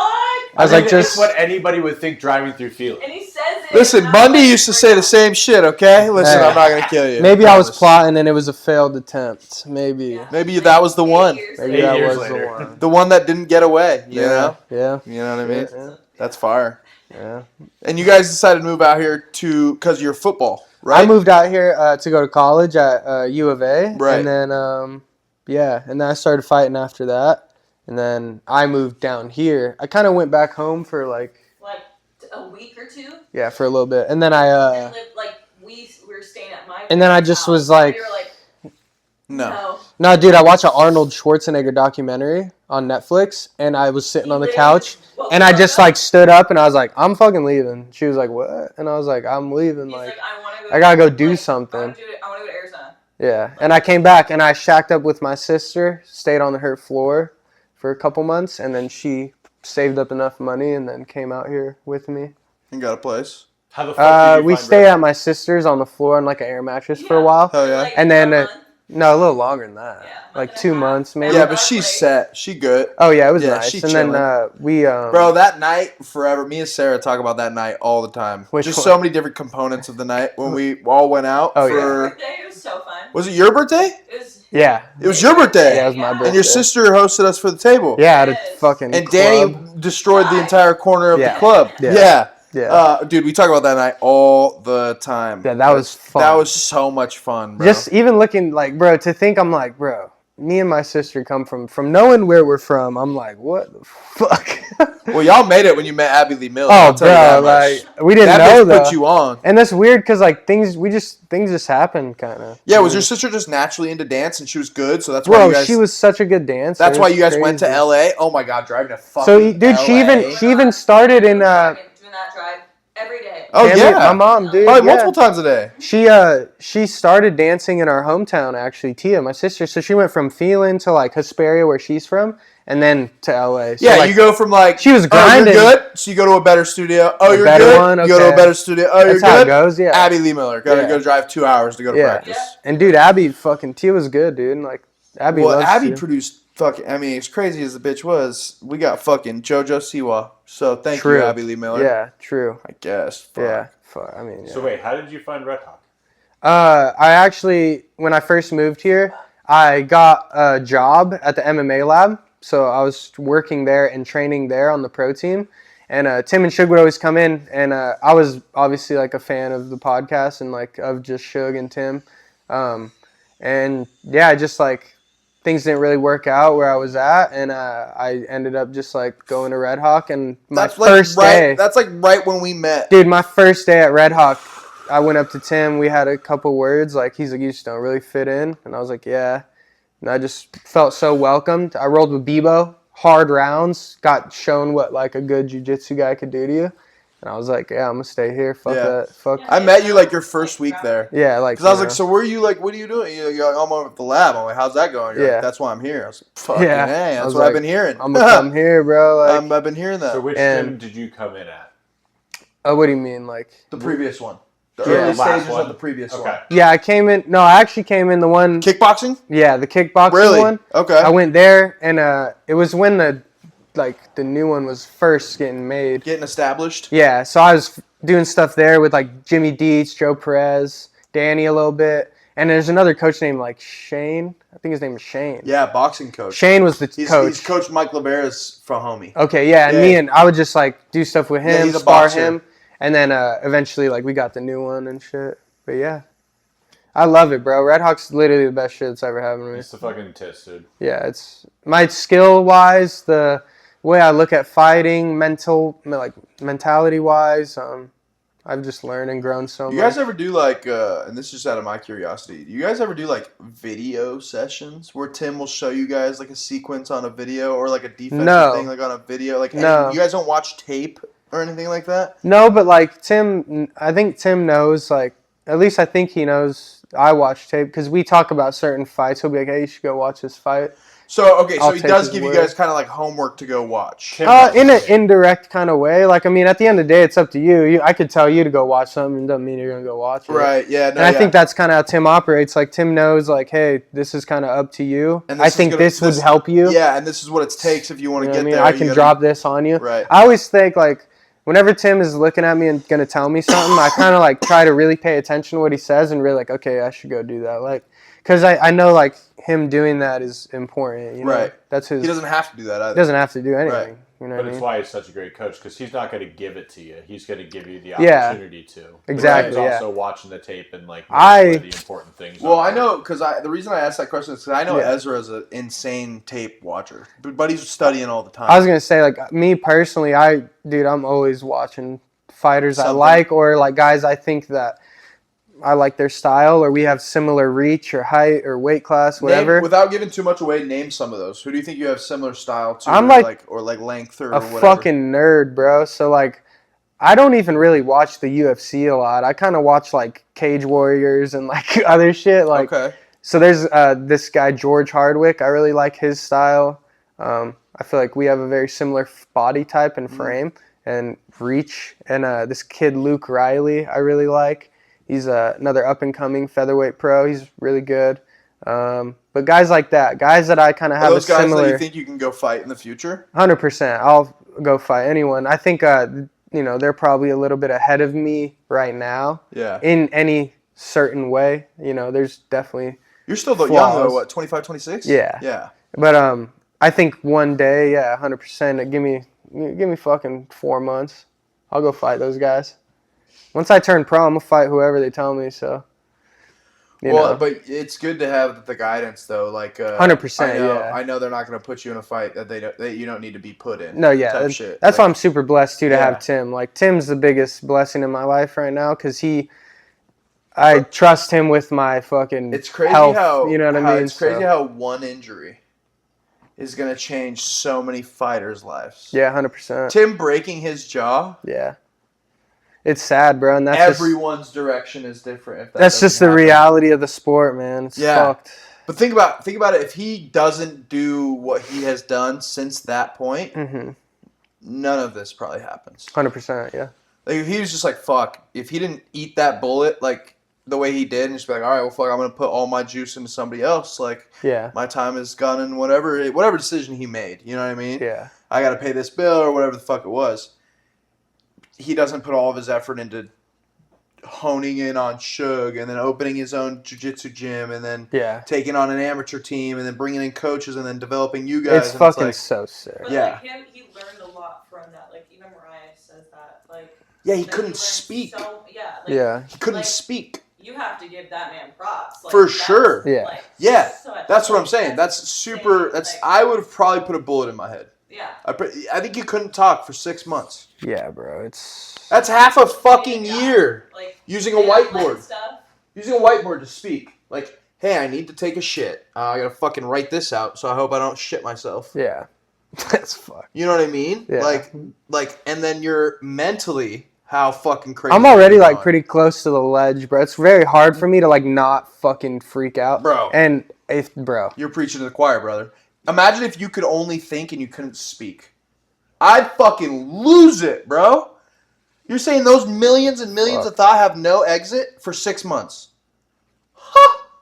That's torture. I wouldn't wish that upon my worst enemy. That's pretty fucking bad. You know what I mean? Yeah. And he just went, I'm going to read some books. I'm going to fucking do some G shit. Some G shit. Just read some books. Do some meditation. Fucking, my lady's got me taken care of. I'm going to fucking go figure this shit out. Yeah, fuck. And then boom, created Suge. Yeah. Also, the unsung hero of Tim Welch is Mariah. Yeah. Yeah. Well, that's the Tim story. doesn't That's the exist. story You behind- can't say stuff like that. but She's right there. Yeah, well, here's the thing. We all know this. You can't behind every pump her great up man like that. we ever fucking have known. Bro, without her, I'm cooked. Right. I'm fucking cooked. Bro, I'm gonna go to jail. Bro, why do you think I'm clothed in here today? Yeah, like I will go to jail. Yeah, no doubt. Without her. I would suffer. I would very much suffer without my lady. I would agree. But we know this. Behind every great dude is the female that really be holding it down. No, yeah. You think Tim could run the gym without Mariah? No. I love him. I love him to death. I can't run my own fucking household without my woman. Yeah. What the fuck? It is chaos. I loved when I first signed up for Redhawk, and I was like, do we get like a little sign-in thing or like a check-in thing? And Mariah's like, no. You just walk in, you do class. I'm like, how do you know who's here and you're not, who's not? And she goes, we don't. Yeah. And like, now they've got the little... No, but we do because like the tribe is like, who the fuck are you? Yeah, exactly. Who the fuck's this bro, I have such Let's kill him. The tribe is so strong. Dude, we're like, let's kill this dude, to that point, dude, there was a guy the other night there at the gym, DJ night, and DJ showing a technique to Tim to teach to Suge for the upcoming Rob fight when it comes to, and I'm not going to get into any details, but he was showing him a technique that could be effective against Marab. And there was a dude that had his phone up, and it looked like he was recording. And before DJ had even gotten to like if you take a scale of like 1 to 100, before he was even like 25 of the way through the move, before he even got to the bread and butter, he's like, hey, put your phone down. And I looked at him, I looked at the cat, I was like, he doesn't have a Redhawk gi on, he's a purple belt. I was never seen this cat. I look at Brock and I go, who the fuck is that? Yeah. Who the fuck? Random purple belt here the night of when DJ's here. That's a little fucking sus. And Brock goes, hey, bro, you haven't been here a while. He's good. I'm like, no. Who the fuck is that?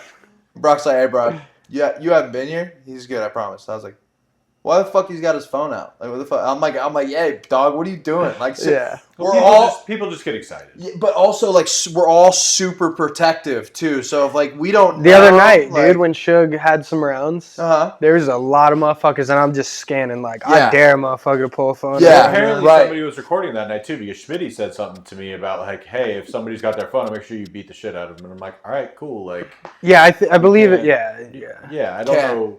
We just gotta know. Like, you just gotta. That's just like. That was fucking so sick though that night. We got those rounds that you guys were doing. That shit was sick. You were doing rounds with Suge? No. I didn't do any rounds, but Suge sparred somebody, and like there was some members of the gym able to watch. It was some, and they did a whole just to soak it in. But Tim did a whole like the crowd noise, everything, like the walkout. Yeah, like a real one. Fight simulation. It was so cool, dude. That's fire. It was so cool. So you guys were like clapping it up when he came out, and bro. And it was like Suge like. Lock the fuck in, Suge. Like it was like, oh, this is Stone Cold Suge. It was like, bro, I felt like a little kid watching like. That's fire. I'm like, this is sick. This is the guy that got me into this. Like at the gym though, but you're like, bro, that's so important. That's so important because imagine how many reps they've done that over his career to calm him down in that moment. Bro, he's a fucking killer. And he's had the most iconic some of the most iconic walkouts too. Like, of course, so sick. Of course. He's not gonna change his walkout song. No, he's never gonna change his walkout song. Yeah. That's kind of his thing. But dude, he's Superstar, right? Yeah. By Lupe Fiasco. Yeah, fucking love it. It's just a blessing, bro. It's crazy to me. It doesn't feel real. Like, I don't know, dude. Just seeing that bro, shit. Bro, such a cool fucking we were training with DJ the other night, and I didn't even get to roll with him. And me and Alex are literally rolling. He's in my half guard, and we just look over, and DJ's rolling with Johnny, and me and him just stop what we're doing for like 10 seconds. Yeah, I'm like, hey, stop. No, it wasn't Johnny. It was Tim. It was Tim and DJ. It was Tim and DJ. He goes, it's Tim and DJ, and we both look, and we just stopped for like 10 whole seconds. I think it was 20 or 30. We were just sitting there. I was like, bro, this is so cool. Like, what is going on right now? And they're probably 10 yards away from us on the mat, and we're just looking at him like. Tim Welch versus fucking He's Mighty full Mouse, on in my half guard, like chest to chest in my half guard, and we're both just looking watching. At Tim and DJ go at it. Bro. I heard that DJ was kind of like, let me see how legit Tim is as a black belt. Yeah. And they rolled, and after he's like, oh yeah, he's fucking black belt. Yeah. Yeah. Well, he's so fucking good. Talking too, and he was super cool. Just hung out, talked to us afterwards. But he was saying like the difference between like him, who's been doing jiu-jitsu for 2 years in the gi, versus Tim, who's been a black belt His for entire 12 life. years. Oh yeah, and he's been doing his in the gi his entire life. Yeah, and Tim got Mighty Mouse more than once. Oh, yeah, dude. Yeah, and like... Dude, I've rolled with Tim, and it's like a rolling with a fucking buffalo. It's I not had to fun. roll with him for the first time. I'm wet fucking pretty works. strong, bro. Wet and buffalo. Like, A yeah. wet A buffalo. wet buffalo. Yeah. It's different. It's A like- dry buffalo, fine. Yeah. Wet, soaking wet buffalo. And I don't even think he's going that hard. No, he's on not. it. The other He's thing. not. So I'm like, fuck. He's going 15% on I'm me, like, 10% fuck, on him, bro. and maybe 22% It's on I'm you. like, obnoxious, dude. yeah. He makes you feel It's so not fun. stupid. It's Oh, the yeah. most deliberating feeling. As He a grabs grown my- man. he just- Smiles while he's doing Yes. it, too. Well, I didn't even every think- And the down. sickest part about it is he's teaching us all the escapes that he's teaching us, and he knows the 5 things to do if we go the way we're gonna go. It's the worst. And like I didn't even I had never rolled with Tim. I didn't like know that I was going to be rolling with Tim. Yeah. Tim walks up to me after fighting Mighty Mouse, comes up to me and he goes, "Alex," and I'm like, "Yeah," and I'm like thinking he's gonna pair me up with somebody like he usually does. Like he's usually like, "Debo, you go with He's Karen." pulling his cow in for the slaughter. Yeah, is and what he he's was doing. like, and he Yeah. turned around and he went to dap me up, and I'm Bro, like, "We're doing this." Yo. So that night, I went with you, Yep. and then I went with Bebo. And he saw me go with Bebo, Yeah. saw me pick up my belt and goes, "Come here, music." And I go, "No." Yep. I was like, "No." I was like, "You're fresh and I'm off around with Bebo?" He was like, "Yeah." He's like, "It's your turn." Yeah. And I go, "Hold on, coach." And he just comes and grabs my lapel, and I'm like, "Oh no!" I And think I'm it's like, partly though because we like to talk, and he wants us to shut up. "Oh, well." I also think it's a consistency thing for me too, because he's seen me be really consistent, Oh, yeah. and he knows I'm not gonna go fucking do anything. But I did tell him back in the day when I started, I wanted to be a Masters blue belt world champ one day, That's which is a gonna crazy be thing. fucking insanely hard to do, probably. But I think he still kind of wants to keep me accountable. So that other night, I know that was an accountability thing, that he was like, "I'm gonna put the work on you for a minute." He's also assessing us when he does that. Yeah. For sure. Yeah.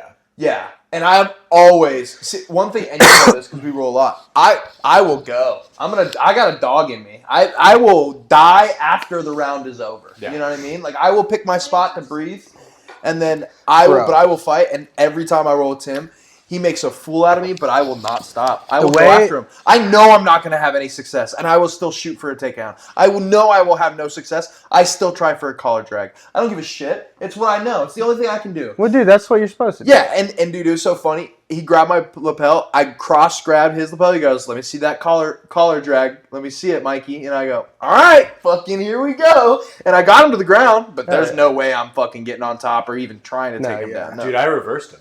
Really? He was giggling. Like, he goes, "You actually did it." Because I grabbed behind him. I grabbed his arm in the armpit, and then I grabbed his leg, and I pulled him in. And he goes, "You actually fucking did it." Yeah, and he's I want to also get some gi in. he Oh, also dude, you should. dude, it's It's so much so fun. fun. I love the In the gi. pajamas, it's Oh, so it's good. so much fun. It's so good. You also, it's probably great for your weight cutting as well.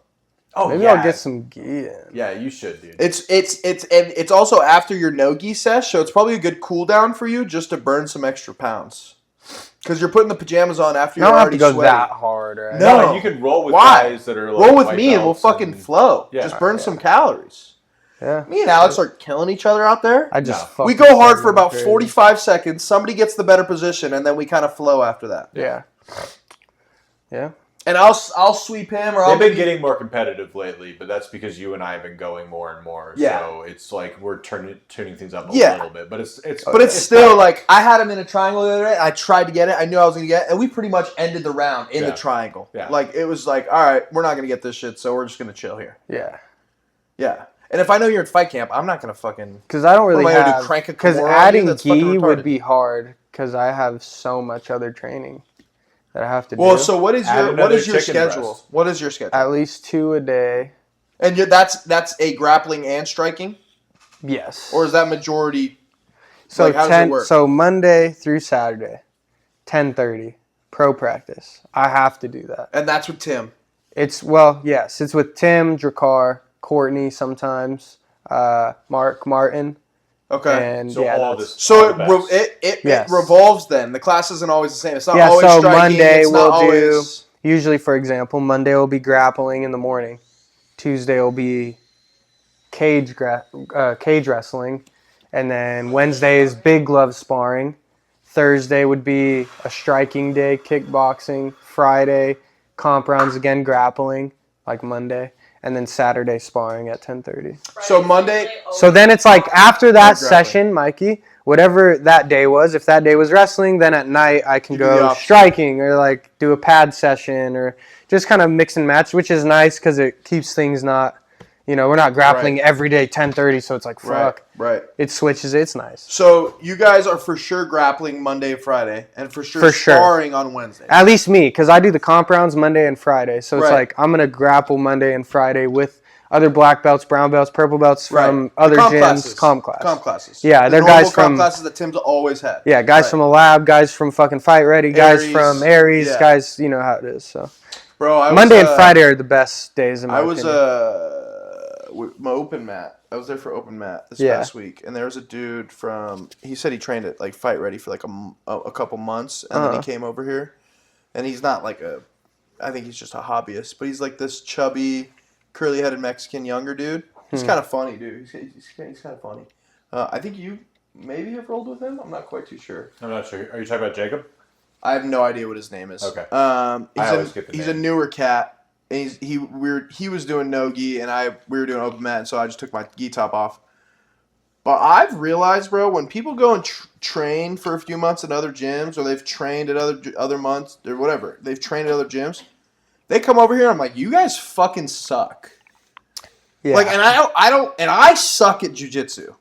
Like, genuinely, I'm a no degree blue belt, and I suck. Like, I'm still trying to figure shit out. But I'm like, bro, you guys come over here with these fucking, like, there's just, and I love him to death. He's a good kid, and this is a different cat. But I think he moved out here from somewhere in the Midwest, and he's got like 3 stripes on his blue belt, and I'm like. Oh, are you talking about the kind of orange-haired kid? I don't know. Orange brown-haired? I honestly do not know. There's a blue belt that I've been seeing recently in the gym that's a 3-stripe blue belt that it doesn't look like he's a 3-stripe blue belt when I watch him roll. But he moved out from the Midwest. I rolled with him, and he's a super nice kid. And he's like, bro, the talent in this room is crazy. And I was like, yeah, I fucking suck. Like, I get it. It's because I think it's because again, like a lot of people at our gym compete. So like even like hobbyists, you're gonna go with Bebo sometimes. Yeah. Me, fucking JP. Like, don't remind me. You still go with guys that actually compete, and we don't go fucking easy, bro. So like, rising tide lifts all ships. Yeah, for that's what I'm saying. Other gyms aren't necessarily like that. I feel like so maybe that's why. But how much are you walking around at in terms of weight? 185. I get fucking big, bro. We're walking around at 185. Fucking 12% body fat. We're stacked. Mikey, don't get that close. I fucking smoke weed a lot, so it's like hard. Snacks. Yeah, but I get to like 180. And then what do you fight at? 145. Ooh, my boy's stacked. Yeah. He's good right now. Guys. But I'm good right now. I'm 168 right now, probably. Okay, but how are those weight cuts? Like more like 172 right now. Are they brutal though when you cut down? No, they're not that bad. Dude, he actually. I fucking handle them, bro. I don't give a fuck. They're not that hard. He stays dialed in. Yeah. No, like when he's in. No, I will give this man his due. I remember watching him for the title fight at Fusion. Mm-hmm. The man was in Sean's Art of Recovery twice a day in the sauna. Yeah, you were ripped the fuck up there. Shredded. Yeah. Oh yeah. Shredded. Because that's when I met Jojo. Yeah. Shredded. So when it's time, he gets into shape. Yeah. Have you ever had a bad weight cut? No, not yet. What's the most weight? Actually, my last cut for the title fight for Rough, which is crazy too. Like this is my 3rd title fight. I'm like, what the fuck? That's crazy to me. But like, yeah, for that fight, towards the end, I had about maybe 5 more pounds. I was fucking money, bro. I felt so good. I got sick. I got super sick. And that made it fucking hard. That made the last 5 so hard. No. He stood there. No, this was for Rough. This was for my last fight. Oh, this is when you fought the number 1 dude. The Russian. Oh, we could just. I got sick. That. Yeah, that's washed. But I didn't sleep, bro, from Wednesday till Friday night. I didn't sleep at all. I woke up, got like 2 hours of sleep. Saturday, walked in the gym, pissed, bro, sick as fuck, couldn't breathe. And Tim's like, "You want to do your shakeout?" And I'm like, "Yeah." And I'm just pissed doing the shakeout. And everyone could tell. They're like, "Cause you not feeling good?" And it's like, no. I was so sick, bro. And Tim even told me, like, Like, a lot of people don't know. Like, I mean, it's kind of like our business, but like Tim was like, you don't have to do this. You're pretty sick. Like, if you don't want to. And in my head, bro, it's like I'm a fucking gladiator, bro. Like, this is the life. I just fucking did all this work. This is the life. Months. Look, bro. This is the life that God has put me on the path of. I'm a gladiator, bro. It just happened. Do you fucking think that the gladiators got to wake up and be like, you know what? I'm sick today. You shouldn't have to. I don't think I get to do that. Jojo. Like, I mean, for sure. Yeah, okay, but when look. Sean had his fight last year, I was sick like 2 weeks beforehand. Like, real sick. I didn't come to the gym until after Sean left. I didn't come back like, because, like, it's in my not head, worth though, risking your but I feel like I don't think like that. So, like, in my head, it was like, I'm going to show everyone how fucking gangster I am, bro. Yeah, 100%. I don't give a fuck. Like, I'm down to fight, bro. That's what I wanted to show everyone. Like, I'm down to fight, bro. That's fine. Living. You don't want... And it's the number one kid. How many times would I get to go out, fight the number one kid? Bro, if I pulled out of this fight, first of all, he's going to be like, you're a pussy. Right. And second of all, like, he was winking at me at the weigh-ins, bro. He was winking at me in the cage. Like, I wanted to kill him, bro. Yeah. Like, seriously, I wanted to kill him. But if you're going to be having those fights, you want to be in the best shape that you can. For sure. I was in the best shape. I just was sick. I'm saying hobbyists or other people who are not on the same level that you guys are coming into the gym sick when there are fights that are coming up is not cool. That's what I'm saying. I'm not trying to use it as an excuse either because I truly... another reason why I fought, like, realistically is... I wanted to kill the guy, but I also thought, like, okay, when I'm in the... When I'm in the UFC, when I'm in the UFC, they're going to call me, and they're going to be like, hey, you're fighting so-and-so in a week, and you got to cut weight.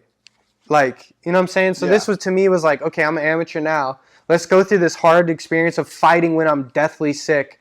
Not deathly sick, but like I'm sick. So I could get that experience. So like maybe one day when like I got 2 kids and I need to make that fucking $50K, like I'm sick, but I'm gonna go fucking do it. Yeah. You know what I mean? And I'm gonna win. Here's the thing, because I've been through it. To your point, Alex, I think more people will get on with that page when there's more people in a bigger 100%. Spotlight. Come through if you're thick. Stay home if you're sick. Yeah. Like that's the rule of the gym. That's the rule of the gym.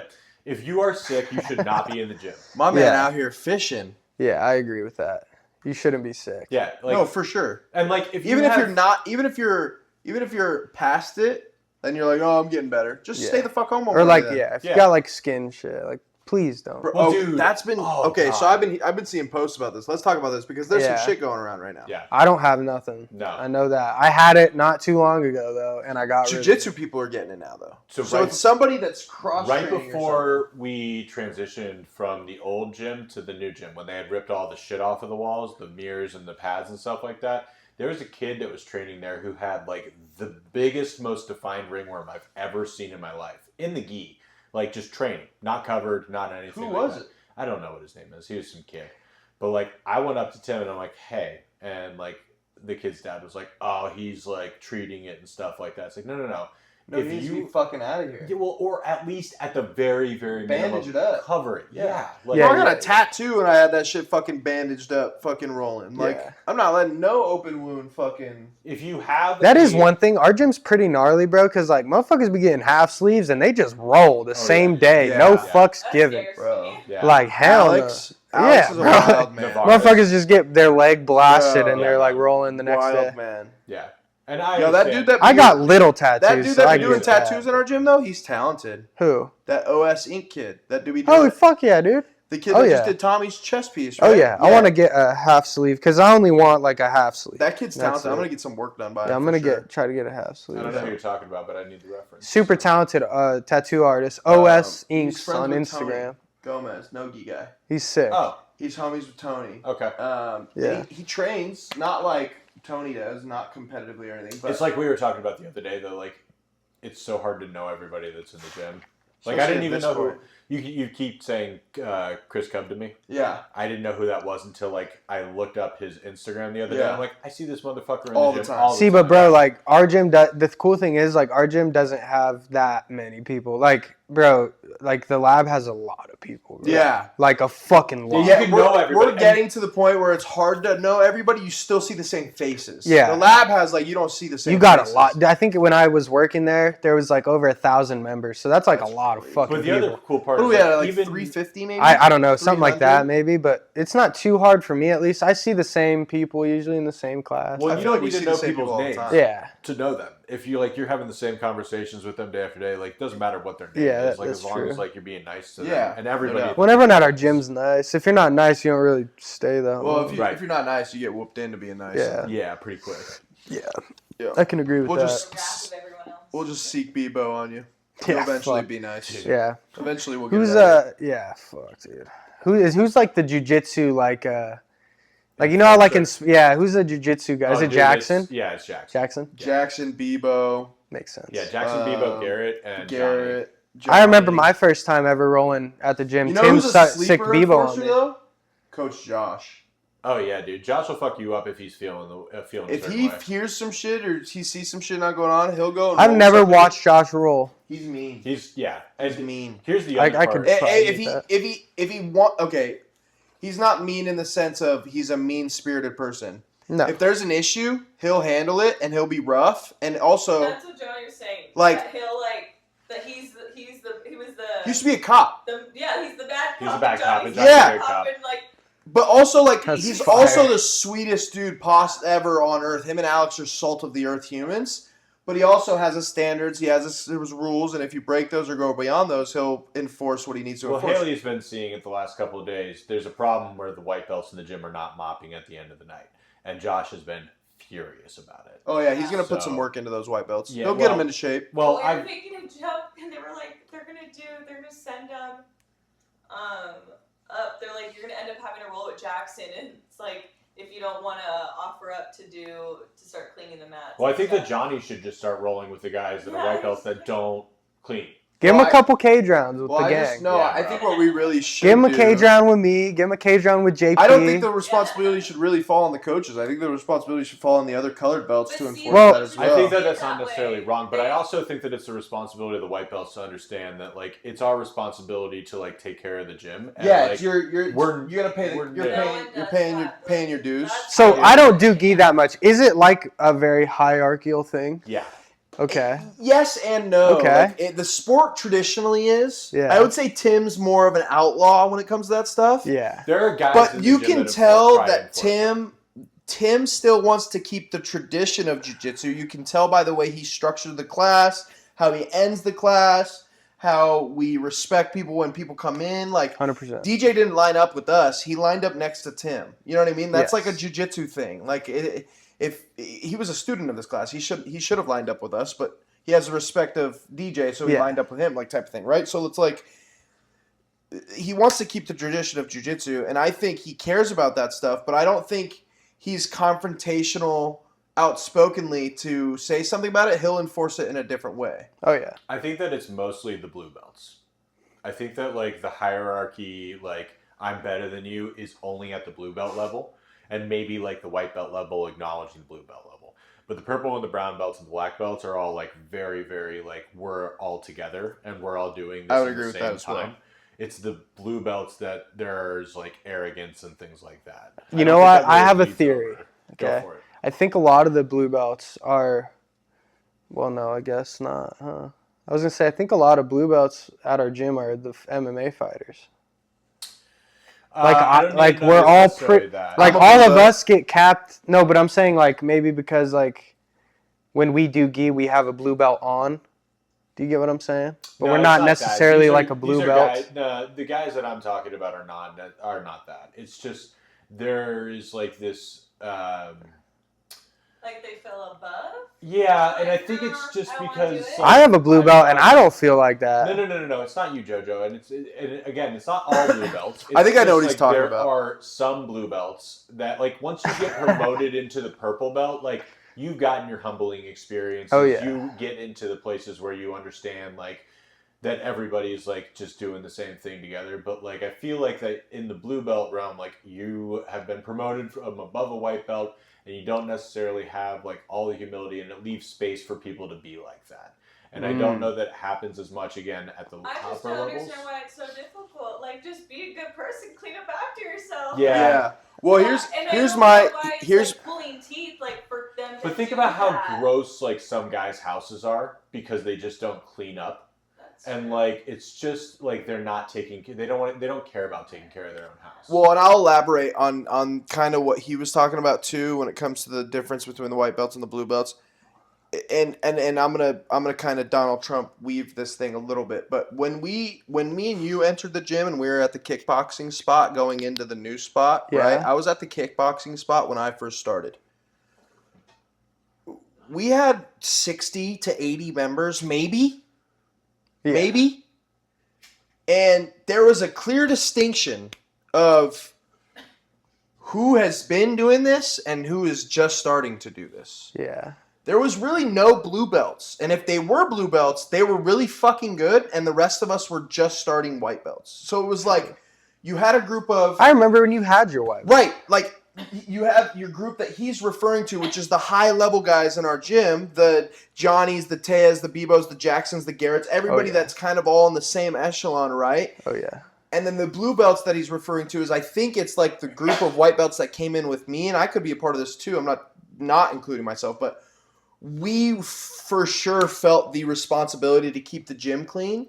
And I feel like we had to do that as a group for a while because we were the fresh group and they were so experienced because there wasn't as many people in the gym. Yeah. So we had the overwhelming responsibility of we have to do it every night, to where maybe, and I'm just throwing this out here, completely theory, maybe they feel like now that they have their blue belts and we are bigger now, they're just like, we don't have to do shit because we have so many white belts in here, somebody will do it. No, it's not that. There are guys in the gym who brag about never having mopped.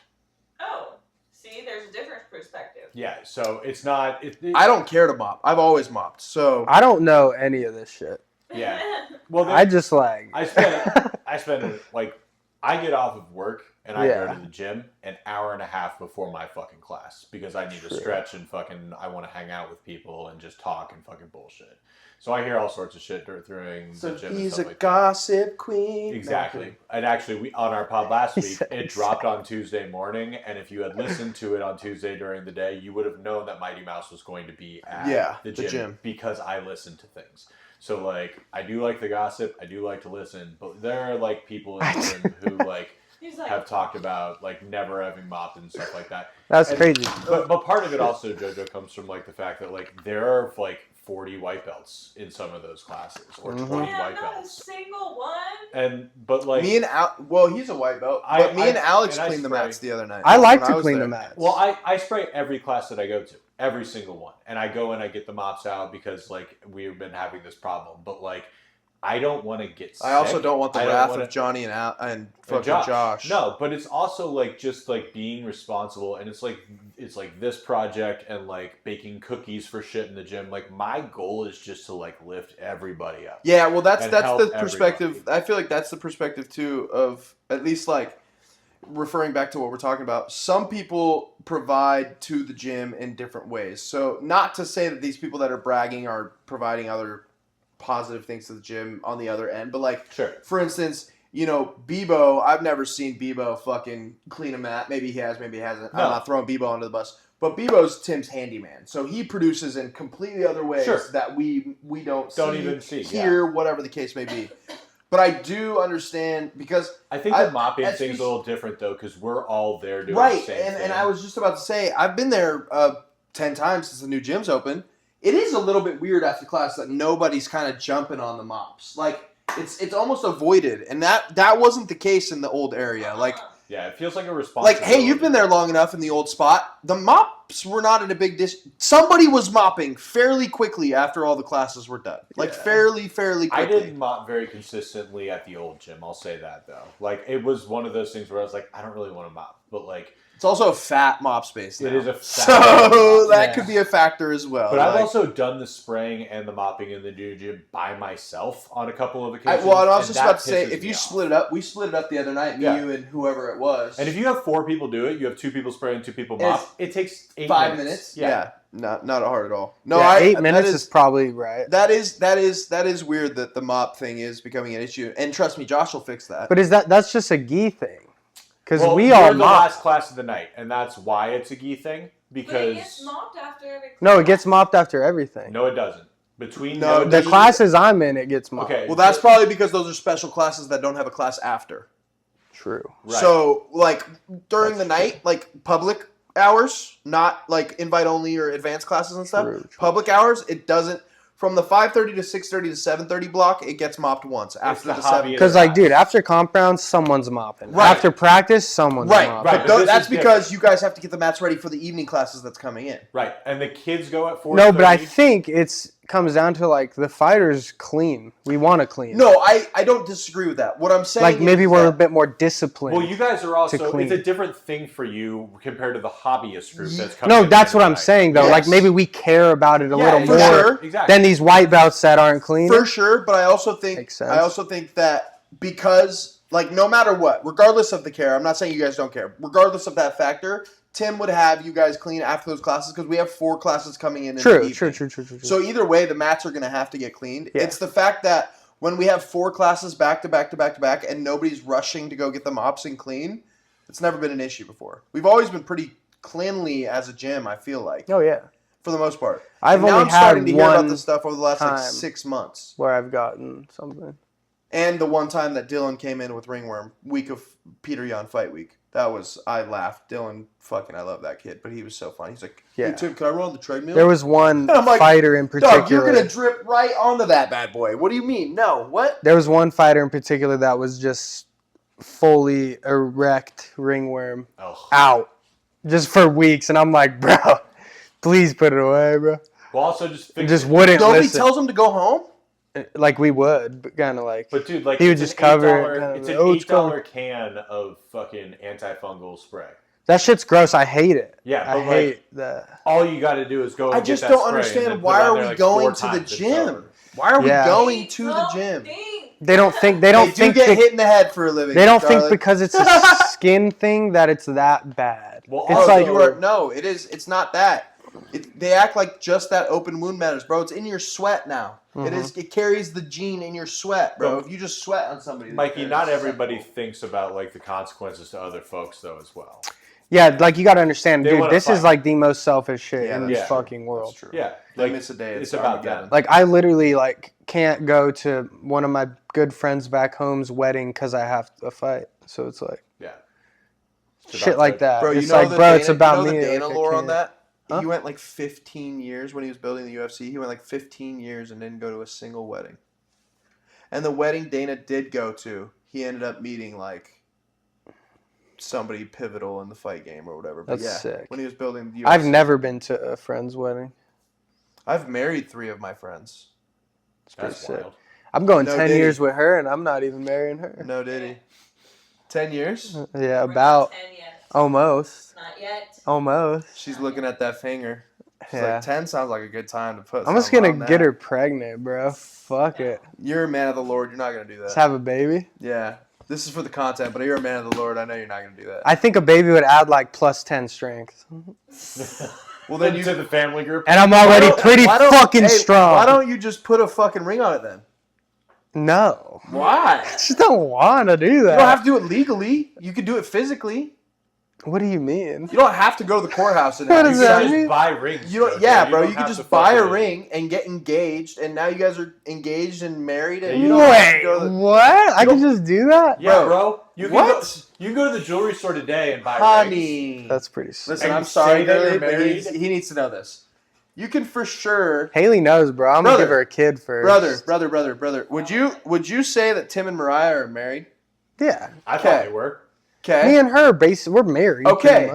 Does Arizona have common? I'd imagine eventually one day Tim's probably going to get a ring from Mariah, and they're probably never going to get legally married. Yeah, that could be. Yeah.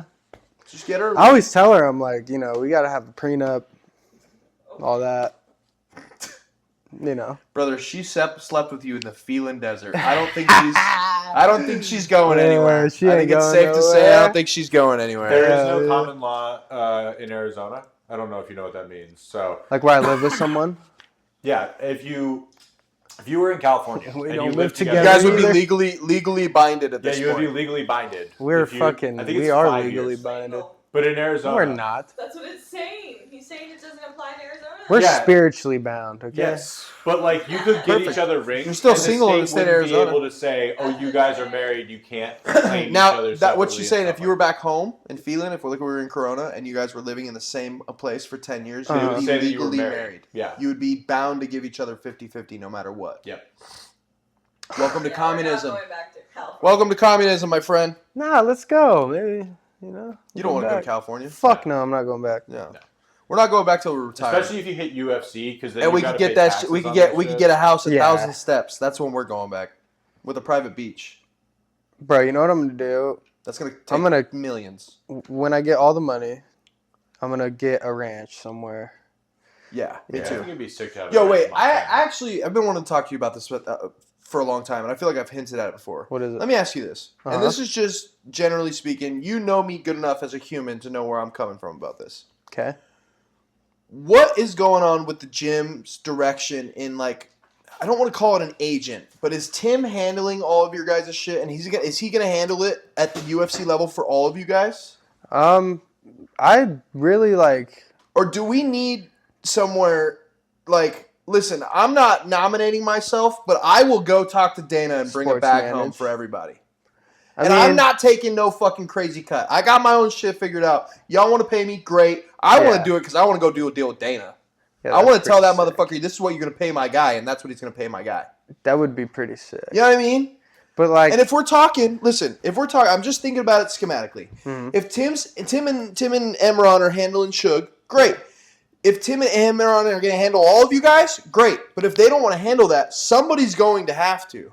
If you guys, unless you guys all individually want to go negotiate yourselves, somebody's going to have to do it for you. See, like me, I think I would want to negotiate for myself, kind of like how Suge did on the come up, because then at least, like, I don't know, I just would feel a lot better that way, because, like, I'd be involved in it.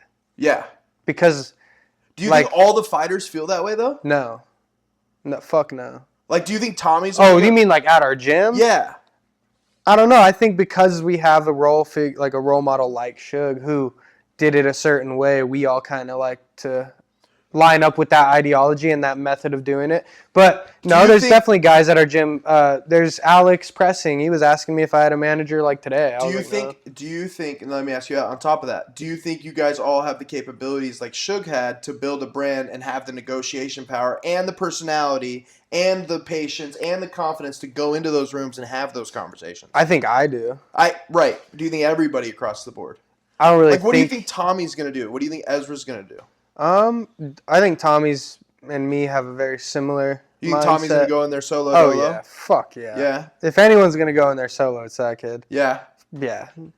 And you think you should have seen this kid at the Rough fights, bro. Actually, that's a good... You should have seen him at Rough. He was fucking negotiating while, like, chaos ensued. What do you mean? He's like, no, I'm not going to fight then. Like, literally. And they're like, yeah, you are. He's like, no, I'm not. And, like, just telling him. There's a whole thing about the guy missing weight. Tommy wanted more this. Tommy wanted him to go run. Tommy got the guy to go outside in the hot sun and run around for 2 hours. Because he was just like, no, I'm not doing it if he doesn't go do that. And then he went and did it. It was a fucking crazy... I was like... I was just laughing, bro. Like, the Rough guy was freaking out. He's like, oh my God, like, why are you being so difficult? And Tommy's like, no, I'm not doing it. I was just like, he's fucking nuts, dude. It was insane. That's good that Tommy's built the brand and has the leverage. Tommy's going to go in there and say, if you don't give me this much money, I'm not going to do it. You have to be your own advocate, especially with what you guys are 100%. doing. I think I learned that, though, from football. Like, I've learned a lot from... Yeah, no, I understand. That's kind of where I, like, worry, because if everybody isn't that personality type, who's going to guide that kind of conversation? See, I don't know. Maybe they need someone, like... But I feel like for me... and what I'm trying to do and how I look at the game and what I'm doing, like, I think I'm going to be negotiating my shit. I think I'm going to be like, I think I'm going to have a big presence on Instagram and a big following and stuff. You think you'll have a similar, like, setup to, like, Suge where you'll have somebody handling some social media maybe, shit and everything like that? Maybe that eventually, yeah, because, like, I do enjoy doing the social stuff. Mm-hmm. I like making, like, just content in general. I like streaming. I like playing games and shit. So I think I have all those avenues covered, but, like, yeah, I think I can do something similar. Not what Suge did, obviously, but just my own just be myself, you know. We were talking about it. Suge was the OG at that shit. Yeah. Like, everyone got. But that's why I feel like I'm so Suge blessed to like be around him, is because I can see how, and not only Suge, Ezra as well, Tommy as well. I can see how these guys, like I said, how they do things, you know. Even Tim, he's fucking making content. He's a coach. Yeah. Oh yeah. Like, it's sick. Bro, they're set. Yeah. Like, they're good. But I think because we have like role models like them, I think, you know, a lot of guys maybe have the same mindset, maybe don't, but yeah. I can only answer for like me, and I know Tommy well enough. Yeah, that kid's. Yeah, he's walking. He's got it covered with a blunt. He's walking in there with a blunt lit. That like, kid's, what's up, Dana? Yeah, he's gonna be like, hey, I don't even need the fucking money, dude. Let's just go party. He's sick, dude. He's like, just throw me 50 stacks on the high limit table, bro. Yeah, you've got to watch that, though. It's someone like Jakar, too, for example. Jakar said in one of his post-fight interviews, they're like, hey, like, with this win, you know, you want to crack at the top 15? He said on the mic, I want to fight the easiest guy for the most money. Yeah, he's like, fuck the top 15. Yeah, he's like, I'm trying to get paid and bounce, bro. Yeah. I'm not trying to, you know. And then there's guys like, you know, a guy I really look up to, like Corey Sandhagen, has a mindset of like, no, I'm going to fight the hardest motherfuckers and be the baddest motherfucker I can be. He might be the most talented fighter to never get a title shot. But do you see what I'm saying? It's interesting, those two different perspectives in the same it's a matter atmosphere. of like if you think that you can get to the top, or if you know. Bro, I just think like I'm gonna be able, dude. I could make enough money to just like take care of my family and be happy and live the life I love. You know, you gotta make sure that you manage. I'm not saying I want to have a fucking jet, but like there's Habib Nurmagomedov's, okay, and then there's Justin Gaethje's. And arguably, who do you want to be? Look, bro, I've been saying this to myself for a long ass time. You got fucking Michael Chandler. Yeah. Or you got, you know, I'd like to be Islam. Yeah. Who are you trying to be? Yeah. And they both get paid. One might arguably be like, this guy's the greatest, but hey, one guy might be getting paid a lot more. Guaranteed. To show up. It's a matter of if you want to be remembered or if you want to get paid. A Michael Chandler fight. Nobody misses a Justin Gaethje fight. My favorite fighter. I've missed Islam fights in my day. Yeah, my favorite fighter is Max Holloway, bro. You know when Max fights, bro, it's gonna be sick. Never missed the Max Holloway fight. Like, you know, like, okay, Max is fighting. That buddy's both. It's gonna be fucking sick, bro. That buddy's been a world champ and he's entertaining. And bro, like, you look at it, like, dude, Max lost to Conor on the come up. Max lost to fucking his debut. Dustin. Max has lost to so many guys. Yeah, but it's like Max is fucking. Then he just knocked out Justin Gaethje to become the BMF. He's sick, bro. That's so sick. Obviously, I want to be the greatest I could be, too. If I could be an undefeated professional and retire undefeated, of course, bro, I'm going to do it. That's just so hard to do. Like, and I do have that part of me that's like, no, I'm going to fight the hardest motherfuckers. Like, that's why I fought that kid from Russia. Like, I want to fight dudes from fucking different lands and collect their heads, like, you know? Bring them back on a stake. But I'm not stupid. There's another part of me that's like, oh, we got to make some money, baby. Like. Well, you also fuck that. You gotta make some highlights. It's a hard like. I feel like it's something you gotta balance. Jojo, you also got to be able to walk away and still be you. Yeah, 100%. Yeah. That's the other part, because there are fighters that lose themselves after that fight. Brother, the Tony Ferguson story is gonna be a terrible one. Is he losing his mind? He's been. I didn't know that. Oh, that's unfortunate. That man's been losing his mind. Yeah, Tony's always kind of. And then he got kicked in the chin by Michael Chandler. It's pretty sad, bro. He was like a big name out of Cali. Big name. Yeah, when you watch the videos Whittier. of fighters, you know another one speaking. crazy? Jalen Turner, and he just retired. Yeah. I really like Jalen's style. Same. That's a funny thing is like I always watch these lanky strikers, and I'm like, I got 30. fucking short arms. Yeah, Mikey, but when you see the signs, you've got to stop. Because, like, if you don't, you, like, think about, like, Muhammad Ali and those guys as they got older. Like, they just weren't there. They're vegetables. Yeah. Like, you've got to know when you have to stop in order to, like, maintain. And, like, Tim, perfect example. Tim broke his jaw. He's like, do I want to keep doing this? Yeah. That was his moment. And, like, those guys who get rocked in the head over and over and over again with, like, those ferocious punches and shit. Bro, and I watched that fight. I didn't even know it was Tim. I watched that fight. It was on the Contender Series, and he whooped the dude in the first round. Whooped on him. And then just got caught. Oh, the body shot? No, Tim. Oh, when he broke his jaw? Oh, shit. I wonder if we can watch that. I'm pretty sure it was the Contender Series fight. See if I can and he was whooping the dude for the first round and then got caught. I'm almost positive. I thought he was on. I don't even know. The Contender Series? Yeah. No, because I think the fight you guys are thinking about was the Bellator House show that he was on, where he knocked the dude out. No, I remember when he lost to get in the UFC. I think it was the Ultimate Fighter. That's what I meant. Yeah. What did I say? Contender Series. Okay. It's the same. That's what I meant to say. But I remember this, yeah. Yeah. I don't know. Did he break his jaw in this fight? I thought it was this fight. I thought it was the Ultimate Fighter fight. Oh, I don't know. I just know he got hit with a fucking mean body shot. Oh, maybe it wasn't this one. Yeah, no, I don't think it was that one. Stoppage. I think this is after he broke his jaw. This is Jason. He fought again. Gonzalez? I think that was his last fight. Okay. You can go on his Tapology and see his last fight. Yeah, go Tim Welch Tapology. Yeah. Tim had a sick style, bro. I like watching Tim's old fights. Yeah, because he was a grappler. Bro, he's like a boxer. Yeah. He's come forward, bang, bang, bang. What was his last MMA fight? Pedro Roca. In what? It should say. Oh, that's IBJJF. Yeah, so it should say. Pedro Rocha? Yeah. Ha, that's dope. He grappled Hosha. It should say like not grappling. It should be like MMA. Yeah, Intense Fighting Championship 28. And he lost. Yeah, that was a loss. Sub. And that was his last fight ever. No. Well, these are grappling. These two. Go Tapology. Yeah, that's Tapology. But scroll down. It should say, like, go up. Those are his amateur fights. Yeah. And it should just say, like, which one is his last, like, fight. These are 2020. Whatever one doesn't say grappling is an MMA fight. Well, there's a bunch of them. That's what I'm saying. Like, Intense Fighting Championship, like, rear naked choke. No, that would be... That's Fusion. Oh, then yeah. Then that's a MMA 2017? fight.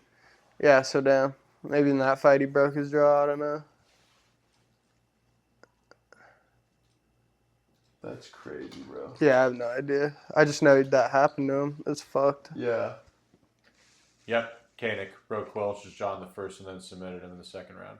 Jesus Christ. Sure, you went another round. Yeah. That boy fought with a Savage. broken motherfucking jaw, my boy. That's so savage. That's a gangster. So gangster. Bro, I remember my second fight, I got cracked, and I thought, like, I was like, oh my God, I'm bleeding. It was just my sweat. I was like, I'm fucking cut. Oh God. I touched my face. It's nothing. I was like, oh, I'm fine. It's just so, like, it's funny. We got this at, what, 2 hours we're here? Yeah, that was fucking good. Yeah, we're at 2:20, and I got to cut probably 10 to 15 minutes out. Yeah. So, yeah, this will be the longest pod yet. Fire. Jojo, my guy. We appreciate it Yeah, here. fuck yeah. Thank This you. was Day Trippin' with Mikey Music. Is there? We got episode 10 in the book with Jojo and Co. Thank you, Miss Haley. Appreciate it for being here. Yeah, thanks for having me Big out. We Jojo. appreciate you coming. Thank you. We got a fight in 9 weeks, ladies and gentlemen. Yeah. And For the Fusion Featherweight title. My Yeah. boy's going to war. We're burning the boats, and we're bringing the title back where it belongs, back that's to the right. Academy. July 26th, putting this kid out. Go get your pay-per-view. Go get your tickets. All of our Montana fans, go get your tickets. Go Yeah. out there. It's going to be in Great Falls again? Yes, sir. Same spot? G-Funk, baby. G-Funk, baby. Yeah. All right, well, we're out. Alex, you got anything else?